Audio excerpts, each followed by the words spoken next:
On the 23rd of August 2012, Revolution Software announced a brand new installment in the Broken Sword series, Broken Sword 5: The Serpent's Curse. They also announced that they would be starting a Kickstarter for the project. Then, the Kickstarter raised this amount of money, because I'm bad with numbers, and in December of 2013, Episode 1 of George's newest and sadly for now last adventure was released, with the second episode releasing a few months later in April of 2014. When it comes to the fifth installment of Broken Sword, The Serpent's Curse goes back to basics. The world we're living in is back to being 2D, with these wonderful 3D character models walking around in it, making their magnificent characters, which are all uncomplicated in their design, stand out on the draw-dropping background they are placed on. We're paired up once again with Nico Collard, no more trying to change the formula that worked so well or the dynamics the fans wanted, and they even brought back more old friends to play on the nostalgia the fans obviously wanted with the game. Rolf Saxon of course returns, because I don't feel we can have George at this point without him, and once they tried to get Hazel Ellaby, the original Nico, back, a scheduling conflict meant that they went for 5 voice actresses in 5 games, with Emma Tate voicing our ever-changing French teammate. I so hope we never get a repeat voice actress for her, honestly. If there's another game, please just pick someone new. That would be amazing. Never change Broken Sword, please don't. Welcome in, everyone. I am, as always, Annakuma, and today we're kind of on the end of the journey. My retrospective series was originally just going to be a one-long video series I made for Broken Sword on my main channel. Well, I say it's my main channel. This one now, to be fair, is kind of my main channel. I've kind of abandoned the other channel at this point.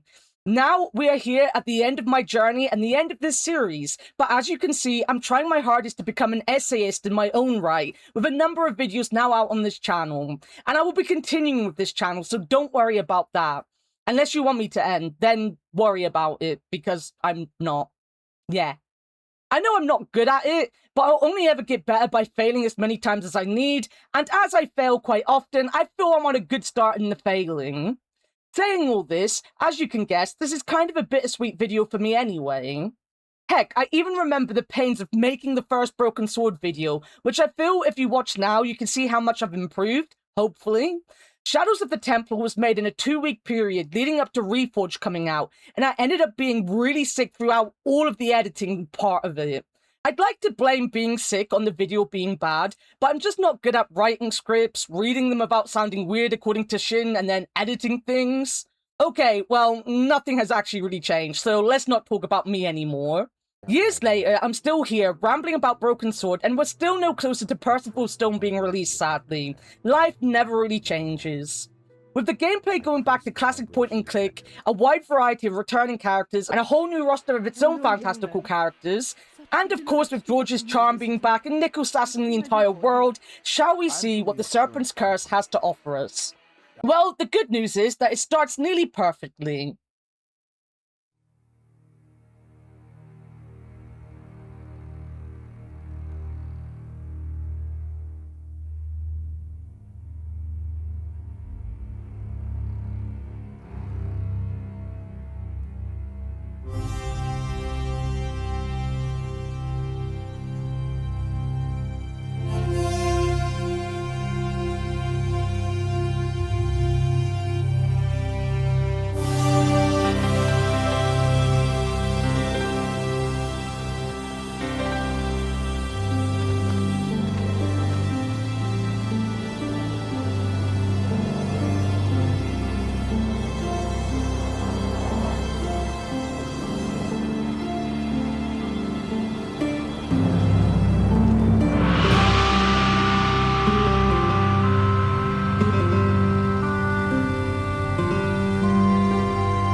We must go now.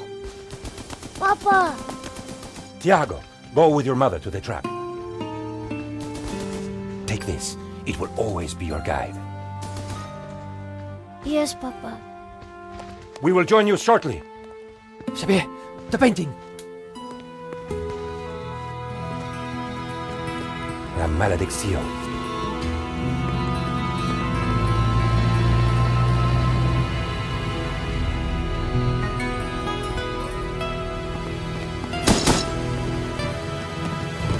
This way!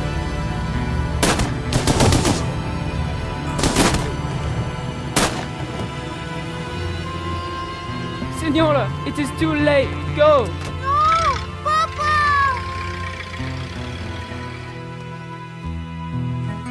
Senor, in here. Search them.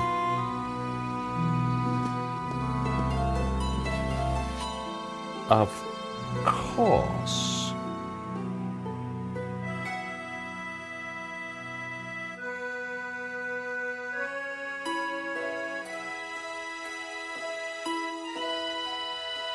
Paris in the spring. Passion, romance, l'amour. I was working in art insurance. It paid the rent, just about. And then, by chance, I met Nico at a private view. You didn't tell me that you were back in Paris, Josh? We should catch up. Let's have lunch. Nobody move!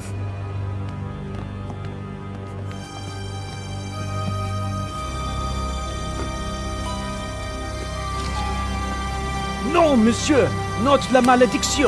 Oh. Stay back. Once again, Paris had shown me her dark side. A brutal robbery, a senseless murder. Nico and I were about to be drawn into a new and terrifying adventure together. Shadow of the Templar had one of the most iconic openings of all time. None of the games have come close to being as breathtaking as the original opening sequence, but I feel that the Serpent's Curse tried its hardest to at least get closer to it than the others.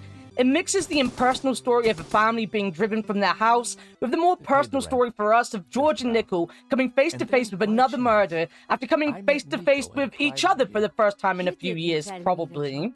Fate really loves to bring these two together, hey? Both parts of the cutscene are joined together by this painting here, La Maledictio, created by El Serp. How it got from here in Spain to here in Paris, we don't know, but this guy right here, Henri, the guy who owns this gallery, is now dead in its name.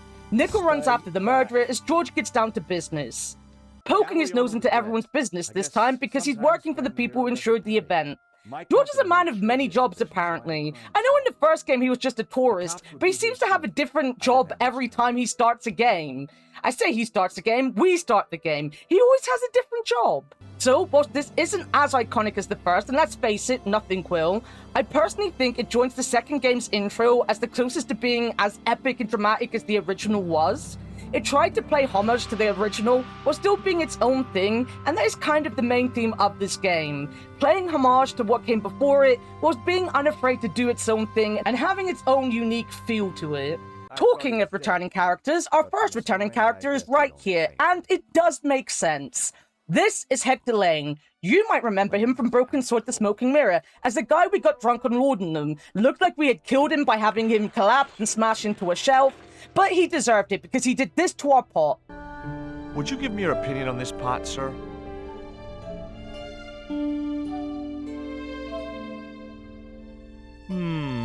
Yes.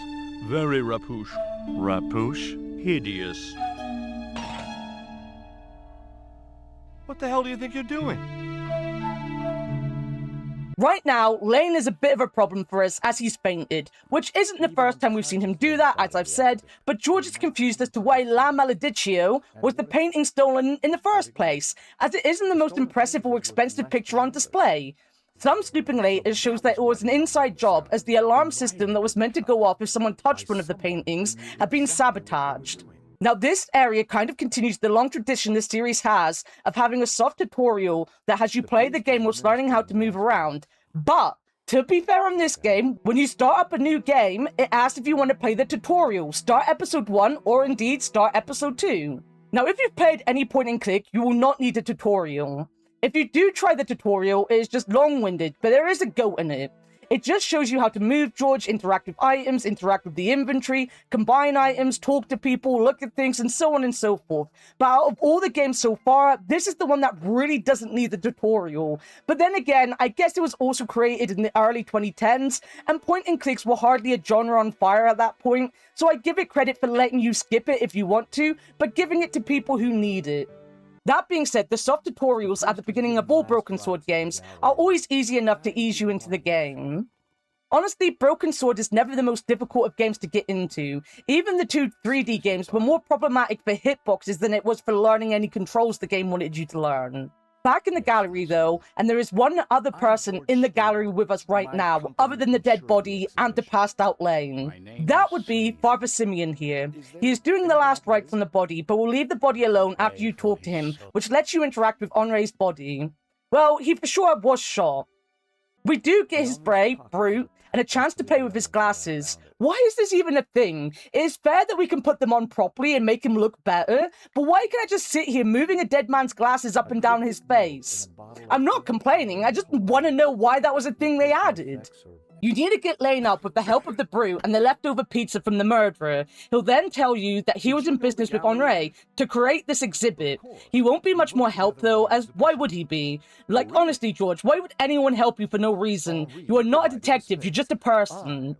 This means you need to talk to people, because somewhere out there is a way to make Lane talk and give you the code to the back office, which is where you want to go because you want to look at the CCTV. With luck, the security camera had captured the robbery. The cable for the camera ran into the room marked private. In fact, one thing Serpent's Curse does well is make it feel like you really have to work for every bit of information you need. No one just gives up. Sometimes it is simple and you just have to talk to them about the right thing. Sometimes you need to do a little puzzle beforehand, and others you just need to catch them out in a lie. Yes, as you can imagine, Lane is lying and you need to figure out how to prove it. The funny thing is, he's not even lying about anything important. He's just lying about when he gets in because he doesn't want to look like he could have sabotaged the painting. Which, when you catch him out in the lie, makes him look more guilty. Now, my first complaint of the video is that this game does do one thing that upsets me. And the first time it happens here with Lane. And that is that if you aren't careful and you pick the right questions first, then you will stop yourself being able to ask other questions. And annoying Lane about his part in the gallery, you will no longer be able to ask him about anything else that you might have wanted to ask him about. And this happens a few times in the game. There isn't really any sign that if you ask a question, it will block out other options, and I don't really like this. Especially as it continues the dialogue theme of just having pictures and letting you click on the pictures and George does his own thing.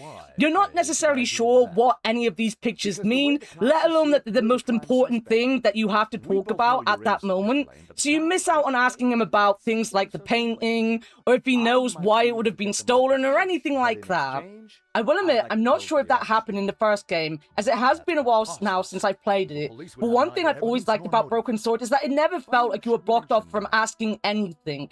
It never felt like an option was going to disappear because you asked about something first. Now, there are times in these games where they ask you to lie or tell the truth, be good or be evil, and things like that. But other than blocking you off from the other response, you never got blocked off from everything. You had to take whichever side you took, and just hope that the other side wasn't funnier or a better option, which it never really was. Those actually do make a comeback in this game as well, which I really like, because it was only really a thing in the first game, but it makes the game feel like you get a choice. You never get to choose what George and Nico actually say, because that's the point. It's meant to be like a film, so you're not meant to have a say in their personality or what they say to people, but it gives you that brief moment where you do have a decision to make, and you can make George good or bad, lie or tell a lie. I said lie twice, tell the truth or tell a lie, and that's a nice thing to have come back. But yeah, I wasn't a fan of losing the ability to talk to Lane about everything I wanted to talk to him about. And again, it happens often in this game. That being said, this is barely a grain of sand compared to how much I complained about Angel of Death in that retrospective. Two big positives that have returned though. First up, you can ask people about every single object in your pocket, which also gives you running gags like the panties and smoking mirror, or the grease rag and hand buzzer in Shadow of the Templar. Secondly is this, the view. One thing I've missed in the 3D games is the beautiful art style. Serpent's Curse brings it back in a big way. Like, look outside in the street to Tres Collères, with all the plants all over the place. Look at this view of Paris in the window. It makes you feel like you want to be there, and not much makes an English person want to be in Paris. Also, look at the blinking light above the cafe. These pigeons all over the place. People walking by on the street. This wonderful stained glass window that looks like it's got a little robot in the bottom of it. Don't you think this looks like a robot? I think it looks like a robot. The Serpent's Curse is generally one of the most well-crafted games of the series, was the first two had the timeless Don Bluth style to them. This one just has this clean and bright feeling, and I love it. Kind of like a water painting. Heck, there's so much attention to detail that the waiter here will be inside the cafe. Then, when you come closer to him, he'll realize he has a customer and will come outside to stand there. He'll also go back inside when you don't need him anymore, and when you walk far enough away, you no longer look like a potential customer. How many games has so much attention in these tiny details just to make the world feel real and lived in? One of the reasons I was so harsh on Angel of Death was how hollow the world felt compared to all the other Broken Sword games that came before it. Characters felt like they were just empty shells there to point George to the next plot point, which is fine in a series that never put effort into making every character, no matter how big or small, full of personality. Broken Sword 4 didn't feel like a world, let alone one you want to help save. Broken Sword The Serpent's Curse went back to what made it great and gave you a world full of actual living characters with personalities and quirks of their own, full of charm and unneeded attitude at times that you can get attached to and want to make sure they have a world to continue surviving in. Because of course you're gonna have to save the world again. That's just Broken Sword for you.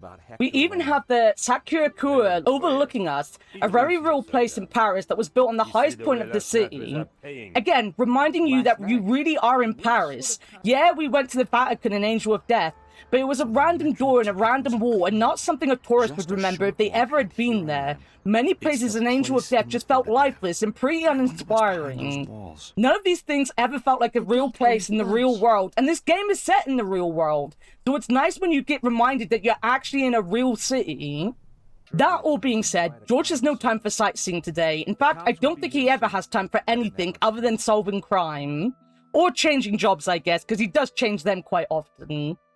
Talking to Simeon will only give you more questions about the painting, more on him and his feelings on the painting later, but talking to the waiter at the cafe will tell you that Lane lied about only just getting in this morning, having drank up a huge tab last night and leaving without paying. If you see him, give him this bill, and tell him to pay up next time.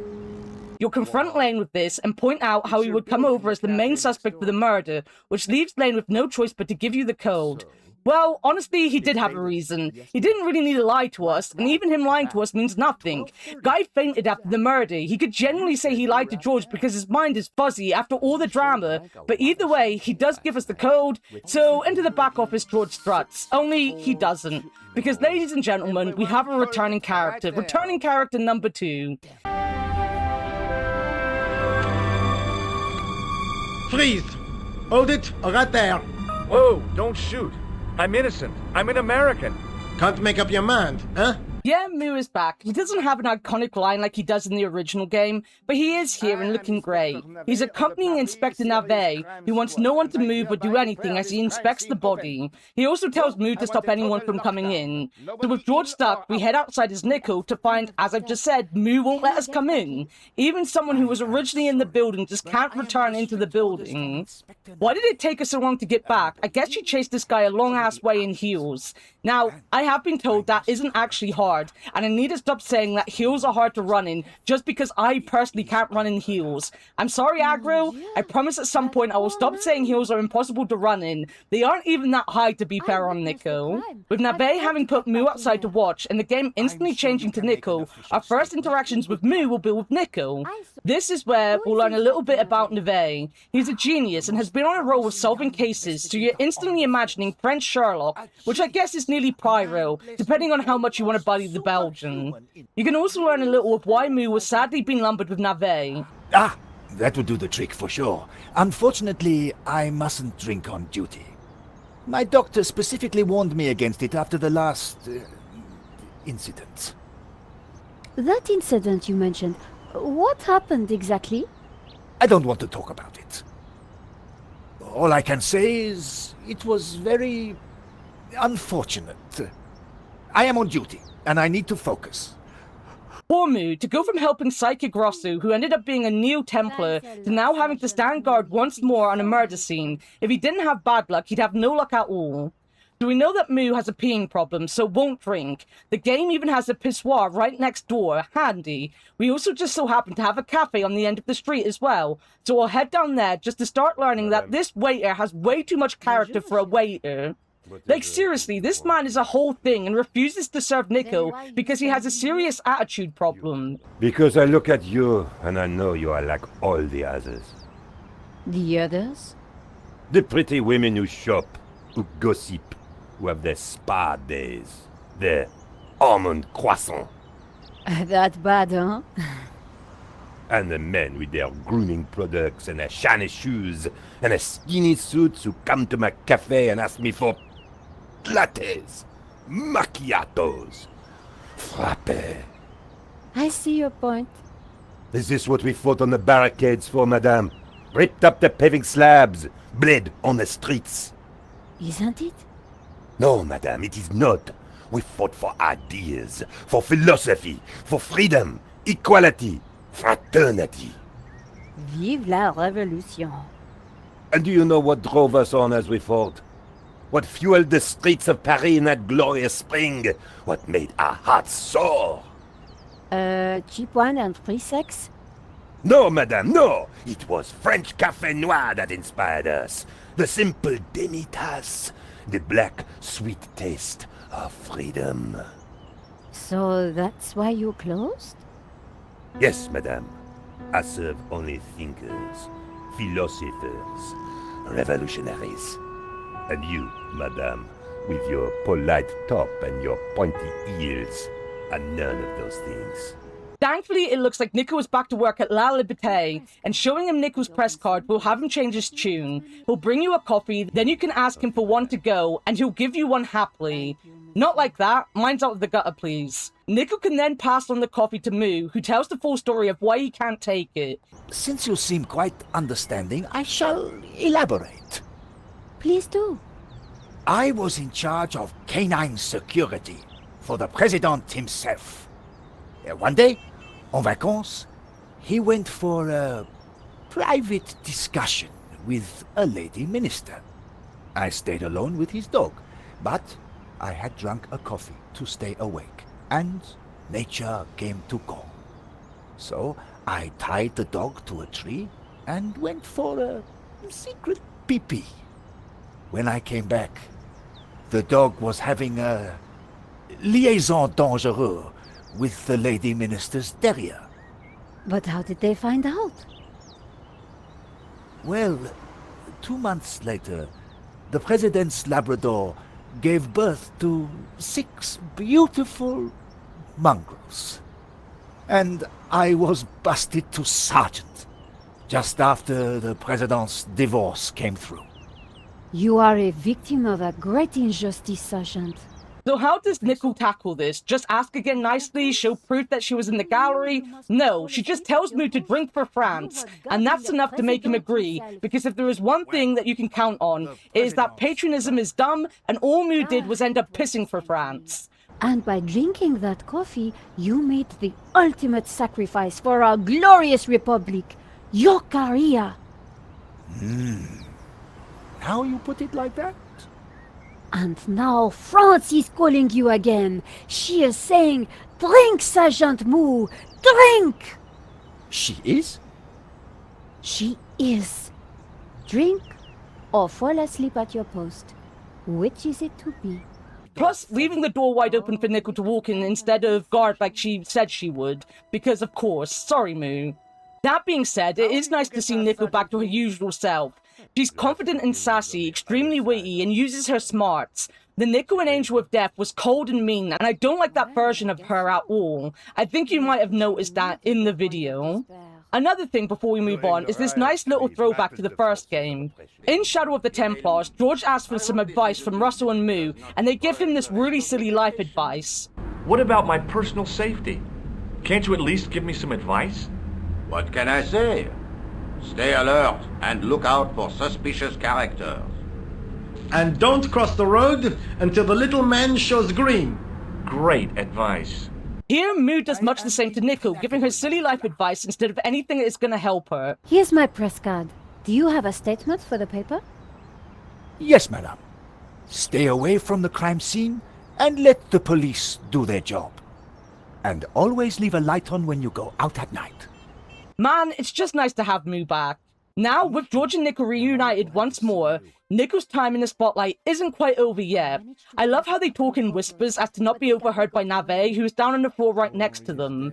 Something again that was totally missing in the last game, with most of the zombie-like NPCs having the entire plot shouted in their vacant expressions.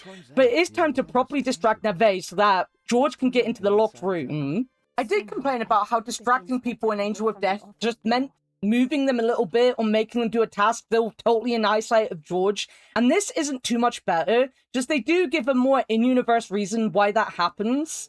So you can talk to Simeon to learn more about how he feels the painting is evil. Again, I'll talk about that later when we get to the lore of the game, mainly because he is the contrast to another character, and later on we find out a lot more about him, his role, and why he's so against the painting. More so then than we do here. Nico talking to Lane also opens up Lane's new personality quirk. Like in Darkest Dungeon, when you enter a second Broken Sword game, you need to be given a negative or positive quirk, and for Lane, well, I guess it is both. You see, this heaping pile of sexual man-meat is the ladies' man, and he genuinely thinks he can flirt with Nico. Good luck with that, mate. That being said, when you finally talk to Nave, you'll learn that the man is obsessed with bodily fluids. Yeah, I am not even kidding. While Sherlock Holmes left a good fingerprint or shoe print, Nave will only ever have his interest piqued if he finds bodily fluids to help solve the case. I guess Holmes liked a good blood spatter too, and that, ladies and gents, is what we're gonna give Neve here in the form of a splodge of pizza sauce on the floor. Nothing in this section is too difficult to do, and while she could question why Neve doesn't notice George walking into the office, I feel you can tell personality-wise, and for the detective tropes they are going for, he's just the kind of person that is gonna be laser-focused on the pizza sauce for a while. It isn't perfect, but at least his back is turned, unlike the nun in the Cracker Factory. Back with George, and man, I love this back and forth between the two characters. And we're finally in the back room, which is bulging with hippie stuff, painting a very honest picture of who Henri was when he was alive, you know, about 10 minutes ago. No one in the last game had a personality. Serpent's curse even builds a personality for a dead guy. Where was this writing for Broken Sword 4, guys? Also, George would say this. Henri had a model of a VW camper van painted in hippie colors. Now please explain to me, what the heck is hippie colors? I'm really confused by this observation. George, what do you even mean? Explain it to me, please. Do hippies own specific colors? Do I get to own a color? I'll take teal if that's the case, and it will be the color of depressed bears everywhere. Is it because of yellow? Do they own yellow because of the Yellow Submarine by the Beatles? I guess they count as hippies, specifically in that time period. I'm intrigued by this. That being said, we're actually here to check the CCTV, which is password locked, because of course it is. The actual puzzle to this is simple enough. You need a 4-digit code, so you are just checking everything to find 4 digits. That being said, it is worth snooping around first anyway to get a look at who Henri was, and just to see what you can see. Things like clicking on the desk and trying to pick up all sorts, some of which could come in handy, but George having a number of reasons why he doesn't need them, which is silly being a point-and-click protagonist. This is his 5th game. Does he not remember all the times we need the stupidest of shit? The pen could have been useful.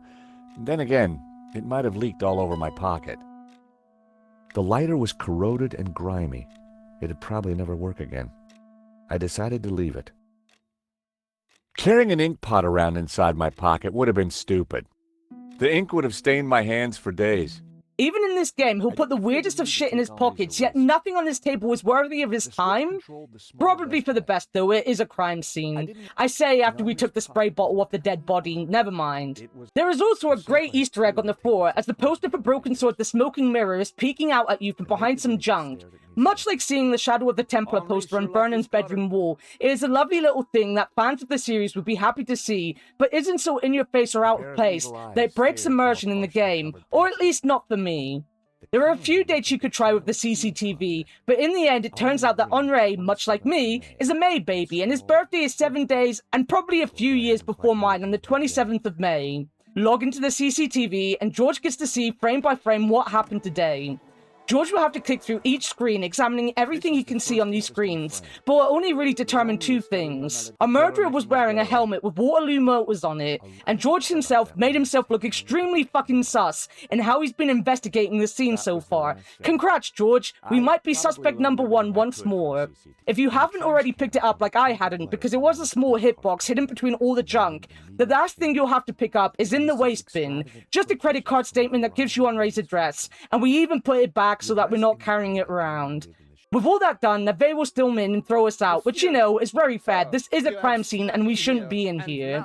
That's it right now for the gallery. George and Nico will decide to go catch up and sit outside the cafe and exchange some details that we both have learned. George now knows about Vera Security, the security firm that worked on the exhibit that he found an invoice to in the desk. He knows where Henri lived, but he needs to figure out how this all goes together. Meanwhile, Nico has a story to write, so they split up for now, and they have this little moment with George. It's good to see you again. Great to see you too, Nico. I watched her walk away. The sound of traffic, the sun shining, a crime to solve, and Nico back in my life. So, ready for something really exciting? The map is back! I've always been sad we never got another map in Broken Sword, but to be honest, the only one we ever had was in Broken Sword 1, and it was the Paris area that only ever had the map as well. Plus, the map itself is much the same, a nice little road map with the sightseeing areas marked on it. Instead of having the places you visit pinned to the map though, you get these nice big circles that tell you exactly where you are going.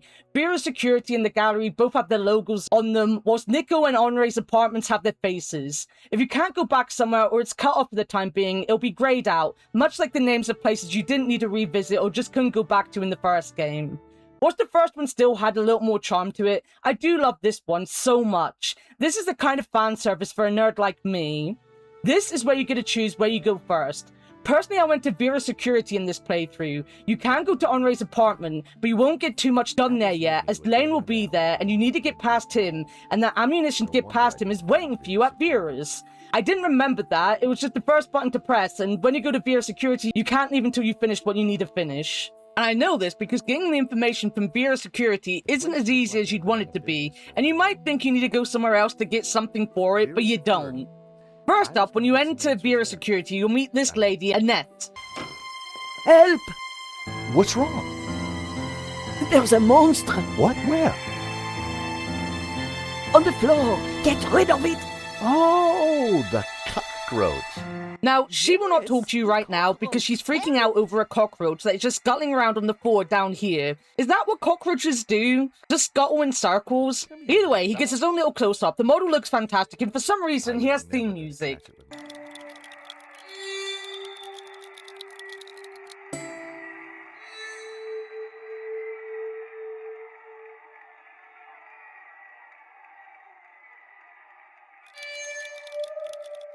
Mate, there is no need for a cockroach to have its own theme music, but this is what the game did. The game gave a cockroach its own theme music. I don't think any other character got theme music, but the cockroach did.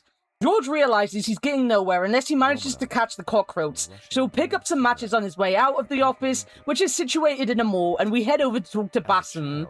Bassam won't talk to you though, as the sign he has next to him is buzzing and annoying him and giving him a migraine, so George will sort that one out by just yanking out a random wire that is loose on the sign.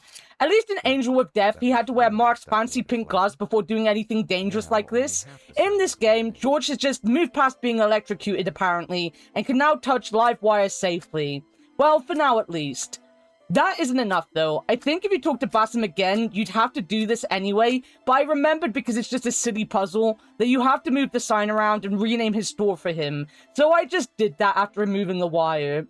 George goes for the rather insensitive name of Aladdin's, but Bassam likes it enough, and now we're BFFs forever and ever. This is just the George way of life. Bassam will tell you a little more about himself, but honestly, he's kind of the least interesting character in the game. Actually, he's kind of joint with someone we'll meet later on, but he is pretty boring. Not that he's bad, but I just think he's kind of there and he's fine. He'll give you a digestive biscuit that ends up being a rich tea, or everyone keeps changing their mind whether it's digestive or a rich tea, and armed with this one biscuit and a matchbox, you will catch the cockroach and name him Trevor. Of course, George would name a bug he puts in his pocket. This isn't even the first or second time he's had a bug in his pocket. Trevor becomes the running gag, and you can show him to pretty much every other character in the game, and George genuinely introduces him like it isn't just a cockroach in a box, but his best friend that's in his pocket forever. I caught the cockroach. Look, isn't he a sweetie? Ah! Keep it away from me! Excellent work. Just don't let it loose near my stall. In a few weeks, this place is going to be buzzing with people, I hope, not vermin. I think I'll keep him.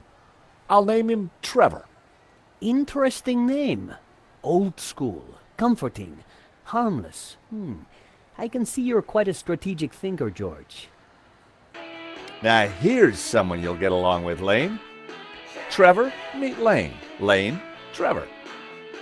Why on earth do you have a cockroach in a matchbox? So he can see the world and help me in times of need. You have a vivid imagination, Stillbart. One day perhaps your other mental faculties will catch on. Hey, this might cheer you up. Say hello to Trevor. A cockroach? I prefer the word pal. And I prefer the word pest. Please never show it to me again. Now, let me talk about how many small details this game put in with the models that I just love. I know I did a whole video telling you how bad Angel of Death is, but I have to compare what just came before this to what we get here. Gone are the zombies of Angel of Death, and here characters have a lot of movement and freedom. As I said, the waiter at the cafe walks out of the cafe door when he sees you through it, and then he'll leave again when he knows he isn't needed. Everyone has an idle animation, even if it's a very simple one, like Lane swaying back and forth a little. This lady here has this great moment where you try to take a look at the book right in front of her, like the Chad you are, and she does this. I talked about how Angel of Death felt hollow, like the characters were just cold, there to push you on instead of people in a world that we wanted to live in. Serpent's Curse does so much to change that back to how the games used to be, full of life and quirky individuals that you want to know more about. One simple way they do that is not having them stare blankly into the foreground when you aren't interacting with them, giving them little things to do just to remind you that, hey, these are people that live in this world, you know? It's just nice to see it back. So how do you get to see her little black book? Actually, it's quite simple. If you phone Vera outside, Annette will tell you to come in and talk to her. But if you call her in the store, George will automatically put the phone back in his pocket, distracting Annette long enough to change the radio station. Now, she was listening to that channel as she had money on a horse, so when she gets off the phone, she'll again, much like Neve, turn it back on George long enough for him to rifle through the book a little. He won't get anything of too much importance, but he does get this photo of Annette and Lane. You'll talk to her about it and find out that Lane is quite the ladies' man. Which, you know, fair I guess. Sure, if Lane could be a sex symbol in France, then one day I might find myself a chest I would fall in love with too. Lane, you are now my hero, good sir. That being said, this is enough to move Lane in Henri's apartment. See, he's here working his magic on Bijou, Henri's widow. For some reason, Henri is also already here in a casket. I'm not going to question it too much, but this is something I complained about in Angel of Death, that weird movement of time that made Nico flying back and forth from Phoenix seem really strange. What is actually stranger is that when you leave Bijou's after talking to her right now, time will actually move on and we'll get this beautiful backdrop of the road outside at sunset. But yeah, anyway, Lane doesn't want his chances with Bijou ruined, so leaves before we tell her about Annette, and Bijou herself is actually the kind of person you'd imagine Henri would date. Her entire apartment is covered in paintings of her in the nude. She's like a more slutty version of that old woman in the Aristocats. Kind of like a Blanche, you know, from the Golden Girls. Right now, she also doesn't have much to tell you, other than she doesn't know anything. She doesn't work at the gallery, she left all of that to Henri, therefore we won't get much help from her. She is lying, but I don't think George picks up on that, as older ladies seem to be his weakness. Not that he fancies them or anything, he usually actually just insults them, but he also underestimates them quite often. That being said, George decides it is once more time to figure out what is going on at Vera. Now that it's evening, he'll sneak into the mall, which is just left open, and break into Vera's security, which is all locked up. Now, if anything is a nod to the Sleeping Dragon, it'll be this puzzle here.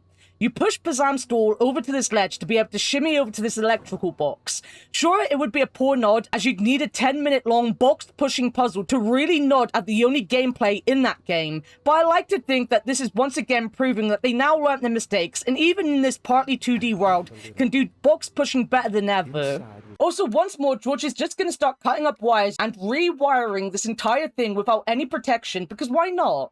You see, the box has both the AC and the security doors wired up, but you have no way to open the door, so you rewire the security doors with that wire you took from the sign to the AC unit.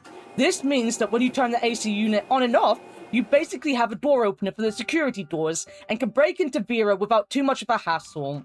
Well, I guess you did just have to shimmy over a dangerous ledge and fiddle with wiring. Then again, George does just drop down, so it can't be that dangerous. The wires were probably dangerous, but he's fine. Either way, we're in. Yay. Also, there is this dead rat here in the nightstand looking thing on the side. It says stretch goal. Did they really have a stretch goal just to have a dead rat in the game? Either way, you can't interact with it. It just says stretch goal when you hover over it. And I'm sure that was very funny to some people, I guess. Maybe it had a reason behind it. Maybe it's something I just don't know about. But I'm not smart enough to know, and I didn't go looking into it. It's just a dead rat. Either way, you now get a break into the back office of Vera, and there are two things you need to do here. First up for me was getting this paper jam unstuck. When you do, you'll get this lovely puzzle to put back together the documents that had just been shredded, proof that Annette was hiding her steps after our visit. Also, was this paperclip in the shredder? I don't think it was a paper jam, more so someone just breaking the shredder with paper clips. This just proves the connection between Vera and the gallery and gives you a name, Medovsky, who you'll talk about later. With the paperclip in hand, George can now use it to flip the switch inside this vent and find what is shining inside it. That just so happens to be the murder weapon, which even if Neve didn't walk in at that moment, just meant that George had put his grubby little fingerprints all over it. But Neve did walk in on us for whatever reason, and George is arrested while we move back to Nico. I'm going to praise the heck out of this as well. Often I talked about how Nico could be better used in these games. George very much is the brawn of the duo, whilst Nico is the brains. That doesn't mean Nico can't do brawny stuff and George can't do brainy stuff. In fact, the games usually swing heavily in favor of George anyway, and he's always doing everything, and depending on the version you play of the first game, Nico isn't even a playable character till the second game. Of course, if you play the director's cut like some people do, then she is a playable character, but her parts in it are fun, but not really important. That being said, I've always held that the game could do better in having them play to their strengths in the investigations, and having them switch places to show up those strengths, and that is what this game does really well. George tends to have the high-risk moments in all the action scenes, whilst Nico uses her investigative skills to solve her half of the mystery. Her half of the mystery right now being this grumpy old dude, Marquez. I love how throughout his appearances in this game, he's just genuinely the most stereotypical old man shouts at cloud type of guy. He hates everything, he moans and complains, but more interestingly for Nico, he also claims to be the true owner of La Malediccio. I also want to put in something funny. I am recording this in the middle of another heatwave. I think I mentioned the heatwave later on in the video, but I'm recording this in the middle of a heatwave. I am failing to say so many words in this review that I'm trying to say. I can't even get this sentence right, but every time I've said La Malediccio, I've said it correctly. How? How is that the one word I can actually say? I've been saying every word wrong. Apparently, La Malediccio is just easy to say. I'm probably actually saying it differently every time, but I needed to complain, because it's warm, it's 35 degrees, and it's like 6 o'clock. We know from Nico's conversation on the phone that this is her big break. If she can get an interview with the owner of the painting, then she's front page news. But she's also not silly enough just to believe that this old man is telling the truth. Not only that, but his ownership of the painting rests on us believing that it was stolen from his family during the Spanish Civil War. So this is kind of where the non-Nico and George part of the intro cutscene is explained. The child in the cutscene was this old man Marquez. It was the day the fascists removed them from their home, killing his father and having his mother run with Marquez never to return. He has an old photo of his family with La Malediccio on the wall behind them. So far, he'd spent most of his life trying to find a painting and just so happened to be lucky enough to spot the photo of the robbery that was printed in La Liberté. Nico will give him one of the unused photos that shows off the painting best, but she also knows there is another owner of the painting out there and that she needs to follow up on these leads. So she asks Marquez where he's staying, and he replies, "What? Nowhere. Here, perhaps." Which Nico isn't too happy about, because yeah, why would you be happy about that? He's a stranger. Then again, she does just then bung him next door in her neighbor's apartment because he isn't home and he's left Nico the key so that she can look after his plants, which she's not doing. The key also has just so happened to fall down a gap in the floorboards, meaning you have a little puzzle to even get it out in the first place. After giving your neighbor an old grumpy Spanish squatter, it is time for Nico to embark on a new adventure herself. That being said, I would like to take a moment to just say how lovely it is to be back here. Nico's apartment has been in every other entry of the game, but I just like when we return to places and they don't really change.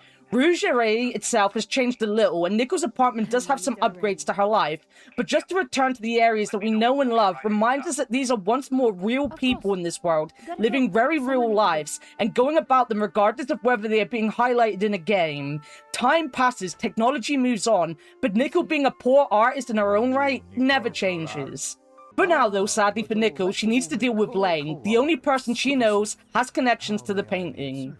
Lane will be at the cafe, but first you can talk to the waiter if you want to. Today, he's refusing for some reason to serve coffee. I don't know why, but this man has his own adventure going on in his head, and it is always worth finding out where he is in that adventure when you get to talk to him. But mainly, he's just grumpy and hates everything and everyone, which is fair. He's French. I'd hate everyone too. Lane himself is happy to see a pretty lady talking to him. This man has Bijou and Annette, yet he needs to add Nico to that list. Good luck, mate. Again.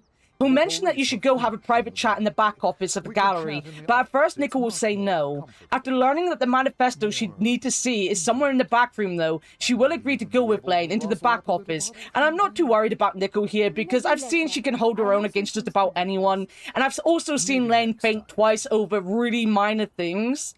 I do love when we sit down though, we get this close-up of the two of them. He'll sit his big ass on the sofa, unveiling some papers under one of the cushions. Nico then has this to say about him. Lane hadn't noticed the folder. With that amount of padding, who would? Which, okay, I did make a joke about his big ass, but these are papers, Nico. I don't know about you, but I would also not notice papers under the cushion, even without padding. This isn't like the Princess and the Pea, and whoever sits on the documents and can feel them is some special kind of person. If anything, all he'd do is maybe hear rustling, but they are in a folder, so I don't think he'd hear anything anyway. Heck, this man ain't hearing anything with the blood rushing to parts we don't want to think about. You'll talk to him a little bit, then he'll pull out days-old open champagne out of nowhere like the romantic he is.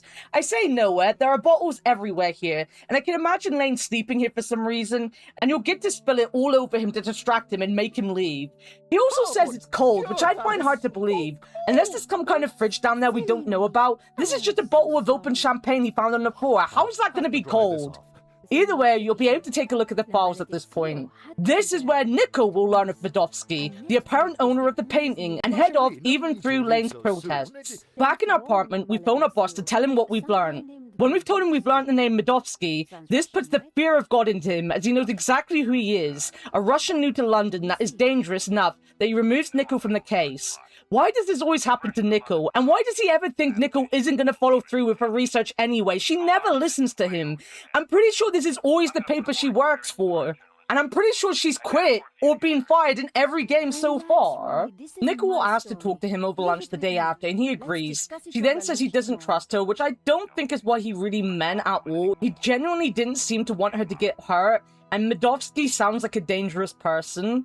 Either way, George will show up and tells her what happened to him. It turns out that not only did Medovsky own the painting, but he also owns Vera Security as well, which makes this whole thing more fishy. Before Nico and George can figure out anything else, Marquez then shows up, and Nico tells George that he's the true owner of La Malediccio. To prove without a shadow of a doubt that he is the child in the old photo, Marquez will pull out the medallion seen on his father in the photo, and tells us that La Malediccio is a sacred painting to the Gnostics, and that his father was a Gnostic leader. We'll get to the Gnostics a little later, trust me, I shoved everything into one history lesson later in the video, just stick with this. Marquez was able to track the painting from when it was stolen to Berlin and finally to Moscow, before losing where it went afterwards. George will then declare they need to talk to Medovsky before Nico puts a journalistic brain to the task. In other words, we figure out to phone Waterloo Motors, who tells us who they sold a helmet to, that also has a tattoo that you can see in one of the photos that Nico took of the killer. And with that, we have a rough idea of where we're going, if not an exact address, and it's off to London we go. Now, the backdrop for London looks amazing, as you can imagine. It is too bright, though. There isn't enough rain, I say, during a heat wave that I can only imagine is even worse in a city like London compared to the outskirts of a much smaller city like I'm in. But I need to get in it always rains in England lol joke in somewhere. If other people can make it, then an English person can make it, okay? We end up in front of Medovsky's house, which honestly is in a very nice neighborhood, as you can imagine, and see this guy creating a topiary outside of the house. George wants Nico to use her French charm on the guy, as we have often done before in other games, but this time it won't work. This guy here, who we find out later is called Shears, isn't interested in French ladies, so Nico has to find a new way to interest him in talking to them. That is because most people like Lane will keep stuff from you because he doesn't want to incriminate himself. Some people in this game just won't talk to you because they have no interest in it. You are a stranger walking up to their extremely important boss's front door, with him probably knowing there are no random appointments for that day, so why the hell would he give you the time of day? You can try and talk to him, but he'll just go back to his gardening. That is, till you talk to him about his topiary, which piques his interest in you. So she is here, he's a philosopher, right? He won't talk to you unless you discuss the world with him. You have to answer him correctly when it comes to his topiary, and that's something I really enjoyed. It's a nice little dialogue puzzle, a proper real dialogue puzzle. You'll have to figure out exactly what it is Shears wants to hear. When you have it, though, we'll have an interesting conversation. We'll finally let you through because apparently being into topiary and philosophy and opening his eyes to a different way of thinking was all it took to have him agree to do anything you want. Well done, Shears. I think that's a little worse than just being horny. Now, I'm not gonna say this game did this on purpose, but Medovsky is just Putin. Like, I'm not even joking, look at him. They aren't even hiding this. In-game, he is just Medovsky. Don't worry, there isn't some conspiracy involving Putin in the game. But it's like they went, what do Russians look like? And just went extremely blonde Putin. We're done. Medovsky, as you can imagine, isn't going to give you any information you want. But he is charming when you decide to play it softly with him instead of playing it hard. We'll learn that he apparently just likes art, and I can believe that. I can believe that is why he owns La Malediccio, but I doubt that is all there is to it. He isn't a fool, people in his position aren't, so questioning him will get you nowhere, but it does mean that you are inside his house when someone comes calling for him, and he leaves you alone in this office. What a creep. Now we're back to George as it's his turn. Nico has done all the talking and got us into the office. It's time for George to turn into the gremlin he is, and break into the actual back office, again, as well as snoop around whilst Nico keeps watch. I do like that from time to time it will flash outside to Medovsky talking to this guy here, Hobbs. Hobbs isn't happy that we walked in just before him, and is talking about a portfolio and some paintings. We'll get to him in a little bit though, because he ends up being super important, and in fact, I'd say he's a little bit more important to the story than Medovsky himself. We'll find Hobbs' business card in the office, so we know where to head next. George picks up a coin that opens the cigarette box, which gives us the key to the main office area. I didn't see Medovsky lock it, and he also didn't put anything in that box from what I remember, so why we needed to do this, I don't know. In the office, though, is a lovely big desk, and as you can probably tell, there are some weird symbols on it. Now, these symbols aren't weird symbols, they're called Cyrillic. It is the Russian alphabet, and the game doesn't expect you to know what it is. In fact, this puzzle is well seated in these rooms, as there is a typewriter in the other half of the office with a Cyrillic keyboard, and George is sad he doesn't know the layout of a keyboard to know what the buttons are. Well, tough luck, George. There are also a bunch of books you can look at with dates attached to them, but there is this giant book on the cabinet that was given to him by a British politician as it was his favourite book, with the biggest clue as to what you need to find written all over it. So, with a helpful keyboard translation, you learn what 1869 is in Cyrillic and tap in the right panels on the desk to pop open this hidden department. George then does the stupidest thing and calls Nico away from her watch point at the window to read what we found. We find a lease for Vera and prove that she sadly is our killer, but we don't take photos to take back to Nave or anything of the sort. We just leave it, hear the front door closing, and go back to trying to put everything in its place. Just we missed the coin, which I guess we're keeping now. It's ours! George will talk a little with Medovsky before we tell him we have everything we need, as we're pretending to be the insurance people, which I guess isn't really too much of a lie, because that is what George is, and technically why he's investigating all this, but Medovsky won't care and will let us go, which leaves us one last strand to follow in London. Hobbs. We'll end up in this back alley facing this broke-down-looking van and a crumbling-looking building. Even though it looks like a small breeze would topple it, this building still has more charm and character than any building we visited in America in the last game. I'm so sorry, Angel of Death. I will still keep sending shots your way. You will never escape. I really disliked you. Hobbs won't just answer his door because that would be too easy for Serpent's curse, so we have to work on a few things here. First up, you need to pick up his mail and learn that because of his attitude, the model agency will no longer be sending models. Great, he sounds wonderful. You can then look at the junk on the floor to find out that there are some wires in amongst them, because George loves wires in this game. Opening up the van door will tell you that the horn isn't working, but you can open the bonnet of the van and take a look at the grimy and badly kept engine. The horns have been cut, but thankfully you have floor wire to help here. Just you need more than 2 bits. Well, worry not, a nail clip on one of the wires gives you 2 short wires and 1 long wire. When you've placed them in the right positions, because 1 needs a long one and 2 needs a short one, you can give the horn a blast and Hobbs will appear on the balcony, but he'll also not talk to you because, again, why would he?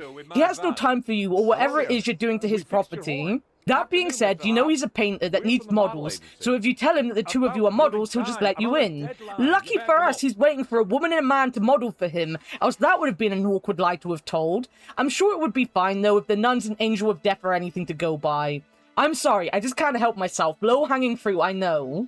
Hobbs wants George naked, but it is cold and George doesn't want to. For some reason, he's happy for Nickel to keep her clothes on, which is gonna be even funnier in a moment, don't worry. You can also see the portfolio in the front of Hobbs, and he obviously won't let you just take a look at it, because again, why would he?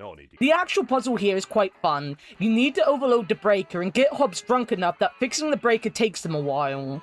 You'll find whiskey in the car and can keep topping him up until he's woozy, which gives him this great little sway animation. Right now, though, other than to turn the music way up loud, you can't actually overload the studio, so time for George to get naked. Well, not quite. My, if it isn't George Stobart. Lady Piermont. Oh my. You're naked? Of course. As an artist's muse, one often finds oneself en pelotas. Now, George, don't be shy. Come here and give me a big hug. That day was the day the nightmares had begun. Trapped, smothered, choking on lavender. George, darling, pass me my robe. It's terribly cold in here.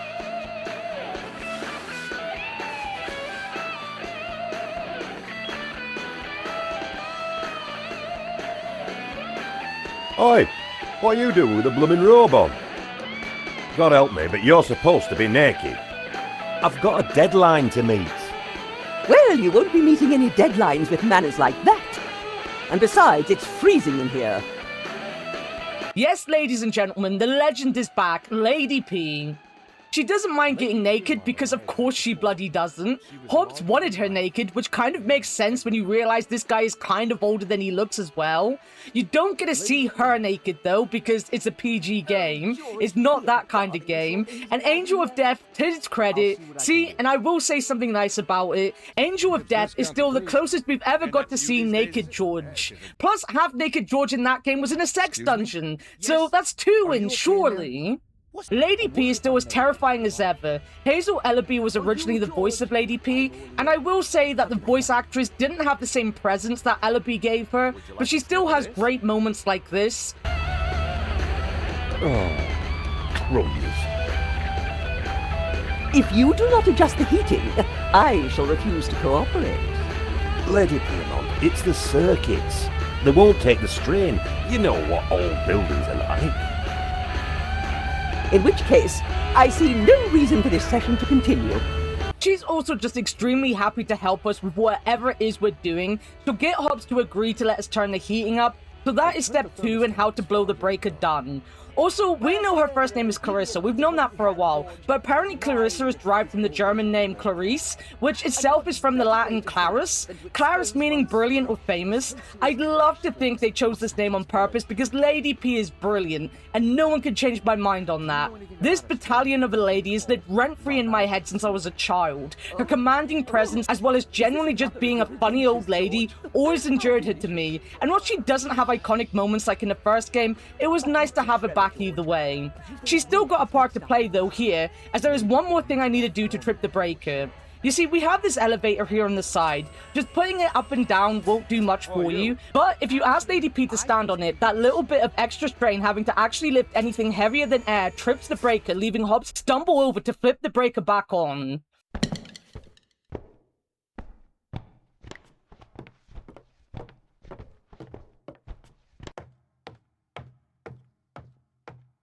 This will give us a moment to look at the portfolio, both finding out that he was the painter that painted the pictures of Bijou, and then giving us this sketch of La Malediccio. Just the painting in the gallery had a tree in the centerpiece, not the scary-looking face. Thankfully, this is all we need, as Hobbs doesn't take that long to sort out a breaker and kicks us out. Not only that, but in the yard beforehand, we got a phone call from Navet telling us that we must be at a reenactment in Paris tomorrow, so it's time for us to head back to Paris so we can be fresh for the next day. You don't have to go straight to Navet if you don't want to the next day. There isn't much to do anywhere else other than just talk to people, but I'm gonna spoil a return that you can spoil for yourself right now, so it isn't really a spoiler, but I'm doing it now. You see, on Rougerie in Shadows of the Templars, we had this chirpy older lady called Fleur, who not only sold flowers, but was a psychic. She isn't here on the street, but if you visit Rougerie now, you'll notice a new shop at the end of the street named Fleur's, and if you go inside, it just so happens she's back too. Now she's in shop form though. Ah, a customer. Oh, it's you. Fleur? Come in, come in. Last time I met Fleur, she was selling flowers from a street stall. Things had clearly gone very well for her since then. She's as wonderful as ever. They play a little more into the psychic stuff than they did in the first game, and again, some of the charm she had in the first is gone, but much like Lady P, not to the extent you wonder why they'd even bring her back. You know why she's here. She should be here. This is her street too. She lives in the apartments like Nico does, and I guess if an opportunity arose, why would she not go from selling flowers in the street to selling them in a nice store instead? Business seems to be going well for her, and she's happy as she always is. She'll also tell you that Nico isn't there, but she knows this because... No, I believe she has gone out. Did the tea leaves tell you that? No, I saw her leaving a while ago. Speak to you later. Not if I speak to you first, George. Sometimes, George, you don't need powers to know what is going on. You just have to see it happening for yourself. Thing is, this is what Broken Sword always did so well, and why the last two games kind of made me sad. They made random little characters that you just fell in love with. Fleur isn't even a character you have to talk to overly much in the first game. She's always there, and you can have multiple conversations with her, but for the game itself, there are only a few things you need to talk to her about. But she sticks with you. If you've played the first game, you aren't questioning who this old woman is in Serpent's Curse. You are going, shit, it's Fleur, I remember her. I'll say there might be a few characters in the last two games I feel the same about, the Colonel and Beatrice for Sleeping Dragon, or Mark and Archie for Angel of Death. So they did try to do it, but the overall feeling was that most of these characters were just blank and empty. Shadow of the Templars and Smoking Mirror are jam-packed with these types of characters, so it doesn't surprise me the returning characters are from those games. Or that Dwayne and Pearl weren't in Sleeping Dragon, or that Pearl wasn't an Angel of Death. Never mind, I'm off topic, I just wanted to mention them. This is where, if you have any inkling that Navet isn't a fool, it is shattered in a moment. He can't speak properly, he can't turn his machine on. Some might ask how he still has a job, or indeed why he's still fussing with this bloodstain when the body is long since in a casket in Bijou's apartment. Either way, you'll need to get to this machine to help them get it working, else you'll never be allowed to leave. Lane is also already here. I guess that makes sense, seeing he's the guy that would have had the keys to let Navet and Mo in. All Lane really has to say to you right now is that Bijou was lying and actually does a lot of work for the gallery. Thing is, I could have believed it either way. The way she is, I could see her being a lady of luxury, but at the same time, she's pretty smart, so she's smart enough to be in on this too. We can't leave to confront her though, so how do we get this show on the road? First, talk to Navet to see if he wants help. He doesn't, because he's smarter than you, which sadly for the first time in this game is actually untrue. George is the mastermind here.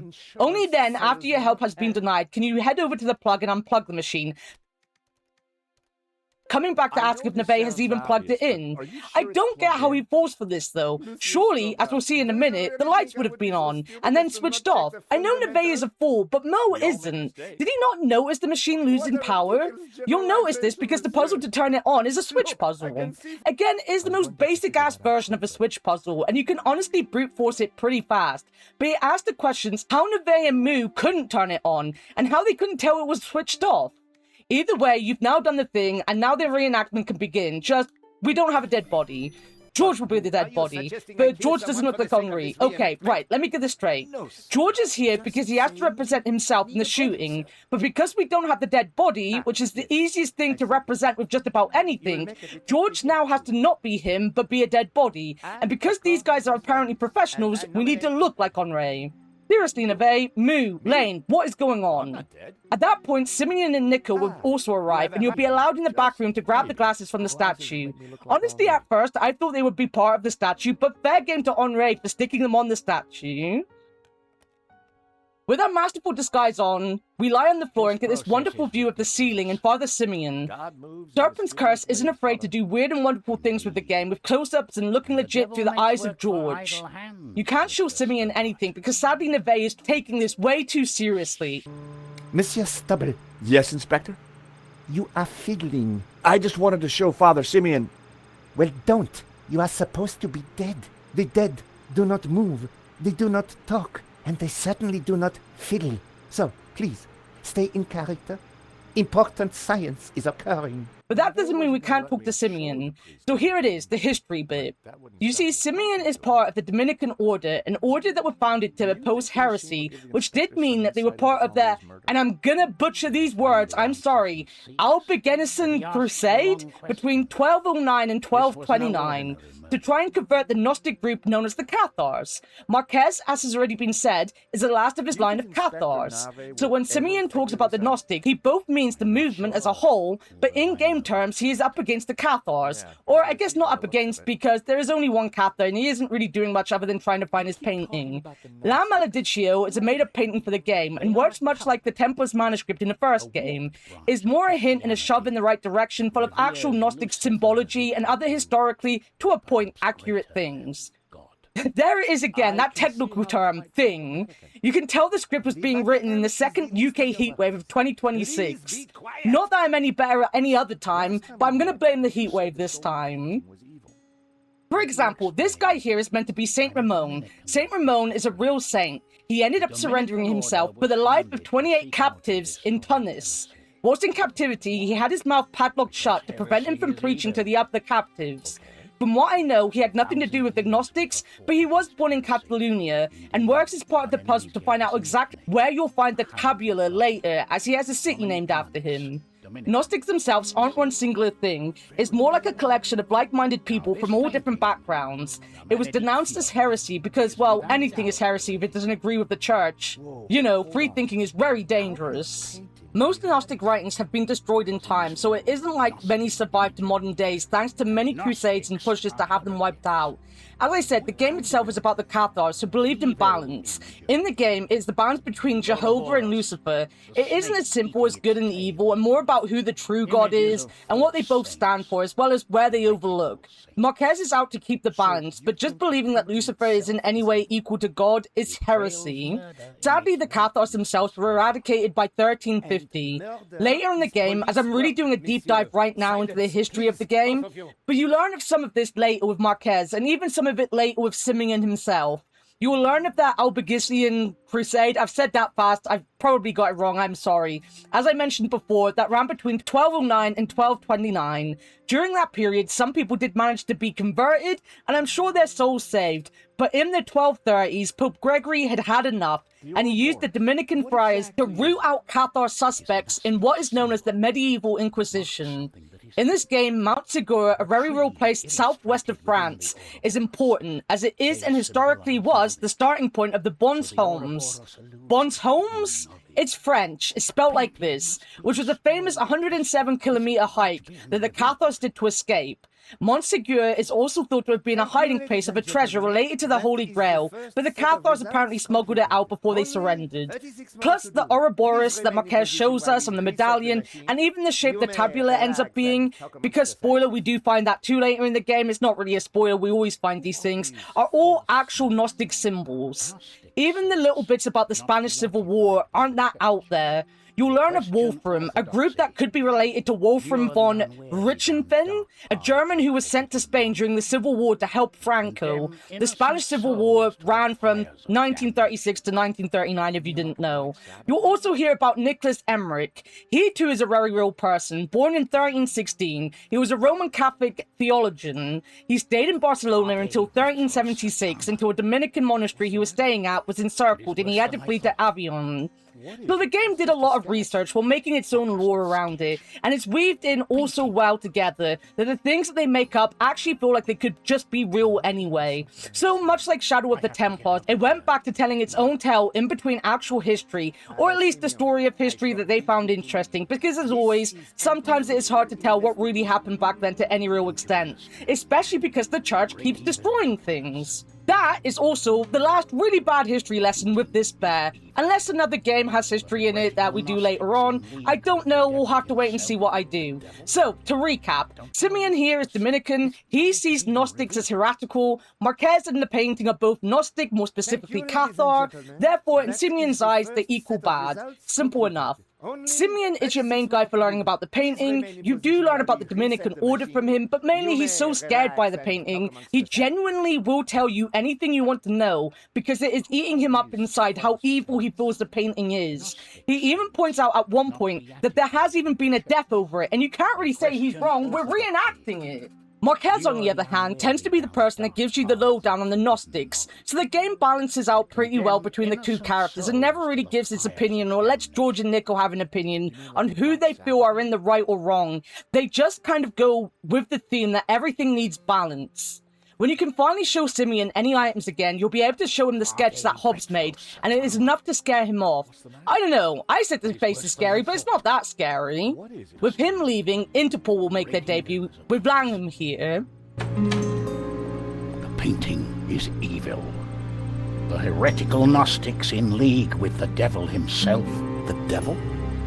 Don't you understand? The Tabula Veritatis, the tablet of truth. It is real. Well, someone is upset. He will instantly put Neve in line by pointing out that the bloodstain he's spending so much time investigating belongs to a Hawaiian pizza, and that maybe, just maybe, he should go find out where Simeon has gone to. Neve doesn't really listen nor care, he's coming up with his next silly idea, but Langham will ask Nico and George for a coffee, and off we go. And for whatever reason, they also just tell him everything. Maybe because he's Interpol, but you think with all the people they've known that were in charge and corrupt, they might have a little less trust in someone just walking in and saying, I'm on the case and a good guy.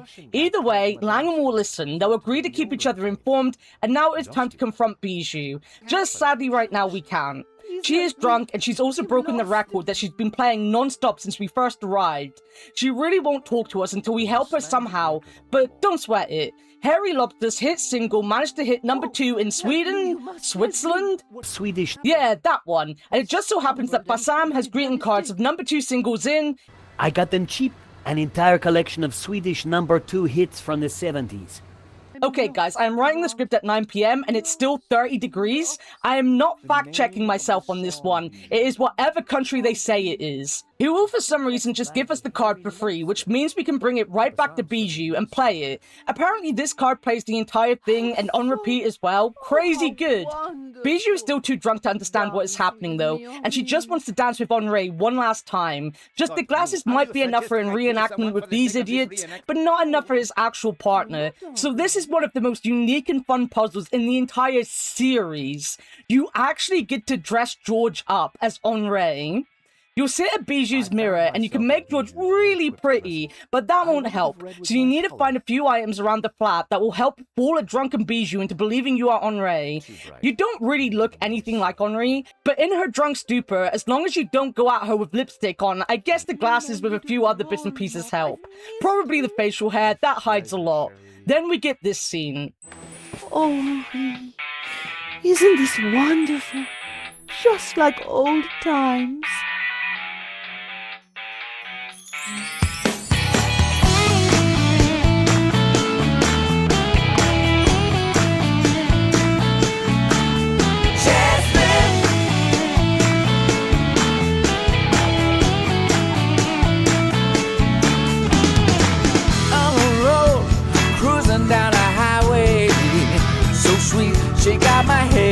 despair. Listen, babe, Bijou, darling, I need the safe key. Do you have it? Of course. Didn't I promise? Here it is, sweetie. You will. She's so cool, she's pure adrenaline.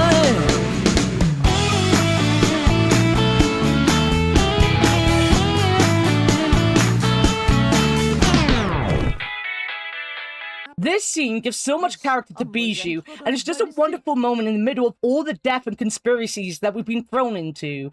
We are seeing the pain of the grief that Bijou is going through to the point that she needs this song just to pull herself together. She's also turned to drink to dull the pain, and in this moment, George, even though he's doing it for his own good, is helping that pain ease just a little bit. So what is George doing it for? Well, in this state, Bijou can't really tell us much, so we ask for the key to the safe so we can see it for ourselves. Being drunk and delusional, seeing George as Henri, she'll hand over the key before passing out on the sofa. So we head on over to La Lizard Blue, which is the name of the gallery. I haven't said it yet, but that's the name of the gallery. Just we'll find Simeon at the cafe. He's still researching the painting and is still pretty agitated about it all. He warns us once again about the painting and the bad omen that it is. Simeon then tells us he needs to talk to us in private and that he'll follow us into the gallery when no one is looking, and we head into the gallery ourselves now that we have the keys to let ourselves in. Now, the safe is much like the safe in Sleeping Dragon. When you first explore the office at the beginning of the game, much like Nico exploring Vernon's flat at the beginning of that game, you'll find the safe mechanism by messing around with Henri's fig leaf. Yeah, that's the thing that you will do. It isn't until now that you can finally open it and find out its secrets. Because of course the police haven't attempted to open it, just like they never looked under the seat cushions either. In the safe, you'll find a giant diamond ring that Henri had bought for Bijou, as well as a file with a note for Bijou on it from Hobbs. Shock horror, they might be having an affair. Imagine Bijou having an affair. For sure wasn't why Lane was there the moment Henri died, or indeed not the reason why Hobbs drew Bijou naked multiple times, but has sketches of her as well in his portfolio to this day. In the folder is the Providence. This is the bit of paper that proves that Medevsky owns La Malediccio. Just instantly, George notices something is wrong. And when you sit it next to the sketch you picked up from Hobbs, you figure out that again, shock horror, Hobbs might have forged that as well. George has no time to think about this though, as a shot rings out and when he tries to leave he is unable to open the door. Instantly, the Curse of Monkey Island girl that I am knew how to get out. I'll have to use that giant cursed ring on the window. Guybrush, eat your heart out. Funnily enough, my model outfit, this one here, is based on Shanks from One Piece, but most people after seeing it and knowing my love of point and clicks thought it was Guybrush. Just a fun fact, enjoy that, there's not many of them. George would bring himself back into the gallery to find Simeon has been shot. He has a message in his hand from the Vatican telling us more about the painting, but again we're interrupted, this time by Lane walking in on us and thinking that we're the killer. With Lane confused and disorientated, George will leave, believing that Nico might also be in trouble or that he just needs to go talk to her and his time is running out. Back at the apartment, and we walk into the neighbors to find that Marquez has been kidnapped and the apartment has been turned over. Nico is trying to mop up as best she can, and George would tell her everything that's happened. She leaves for a second as George has a bit of a snoop around, finding the photo of Marquez and his family, the medallion, as well as the photo that Nico had given to Marquez, which he has annotated with what he believed the painting meant. When Nico walks back in, Neve will call and ask if George is there, and because George hasn't really made it obvious to her that he might be a wanted criminal right now, she just says yes, and Neve tells her to sit tight as he might be armed and dangerous. Yes, he's right here. Mon Dieu! Stay calm, madame. Where exactly are you? In my neighbor's apartment. But why do you... Do not worry. I am just moments away. Be very careful. He is armed and highly dangerous. But he seems so charming. Trust me, madame. The leopard never changes his straps. That was Nave. You're in big trouble. Lane saw me with Simeon's body. He set me up for sure. Well, Nave's on his way, and he'll be here any moment. This is when Fleur is meant to show up. If you haven't explored beforehand, then it'll be the moment the game forces you to come in here. Fleur is obviously expecting us, because of course she is, and we'll see Moo and Nico's neighbor Adam having a conversation outside. Then he'll join us, telling us that he isn't allowed in the building, and asking Fleur if he can wait here till it's all over. Adam is the other kind of nothing character in this game, but I forgive him seeing his apartment has just been squatted in by an old grumpy Spanish guy who hated his bed apparently, and then got ransacked as well. If you've talked to Fleur before, then there won't be much more to talk about. She'll give you this yarn ball and tell you that you'll figure out what to do with it, and even breaks the fourth wall because of course she would, she's a badass. Fleur, can you help me distract that police officer at the front door? Don't you want to play the game yourself? Game? What game? Oh, I thought you knew. Never mind. Whilst Adam is a nothing character, he is a bit of a conundrum. He'll pull out this old-fashioned CD player, but it doesn't look like it's actually attached to his headset. He's a coin lover, so when you give him the coin you stole from Madevsky, he'll leave to have it checked out, but just leaves the CD player behind. I can kind of understand his need to hyper-focus on his specialist subject, but if he was listening to this, surely it would be plugged in and he would have had to take it with him. Did these old-fashioned CD players have wireless headphones? It is a good thing he did leave it, though, as we need to take his CD out and use it with Fleur's record player to play the piss-inducing sounds of the ocean, because of course we need to remove Moo, and if we need to remove him, we need to make him piss for France once more. This time without the coffee. The other thing we need from the CD player is the batteries to put into this little statue that you'll push out next to Moo, and he'll join the statue in a little bit of a pee.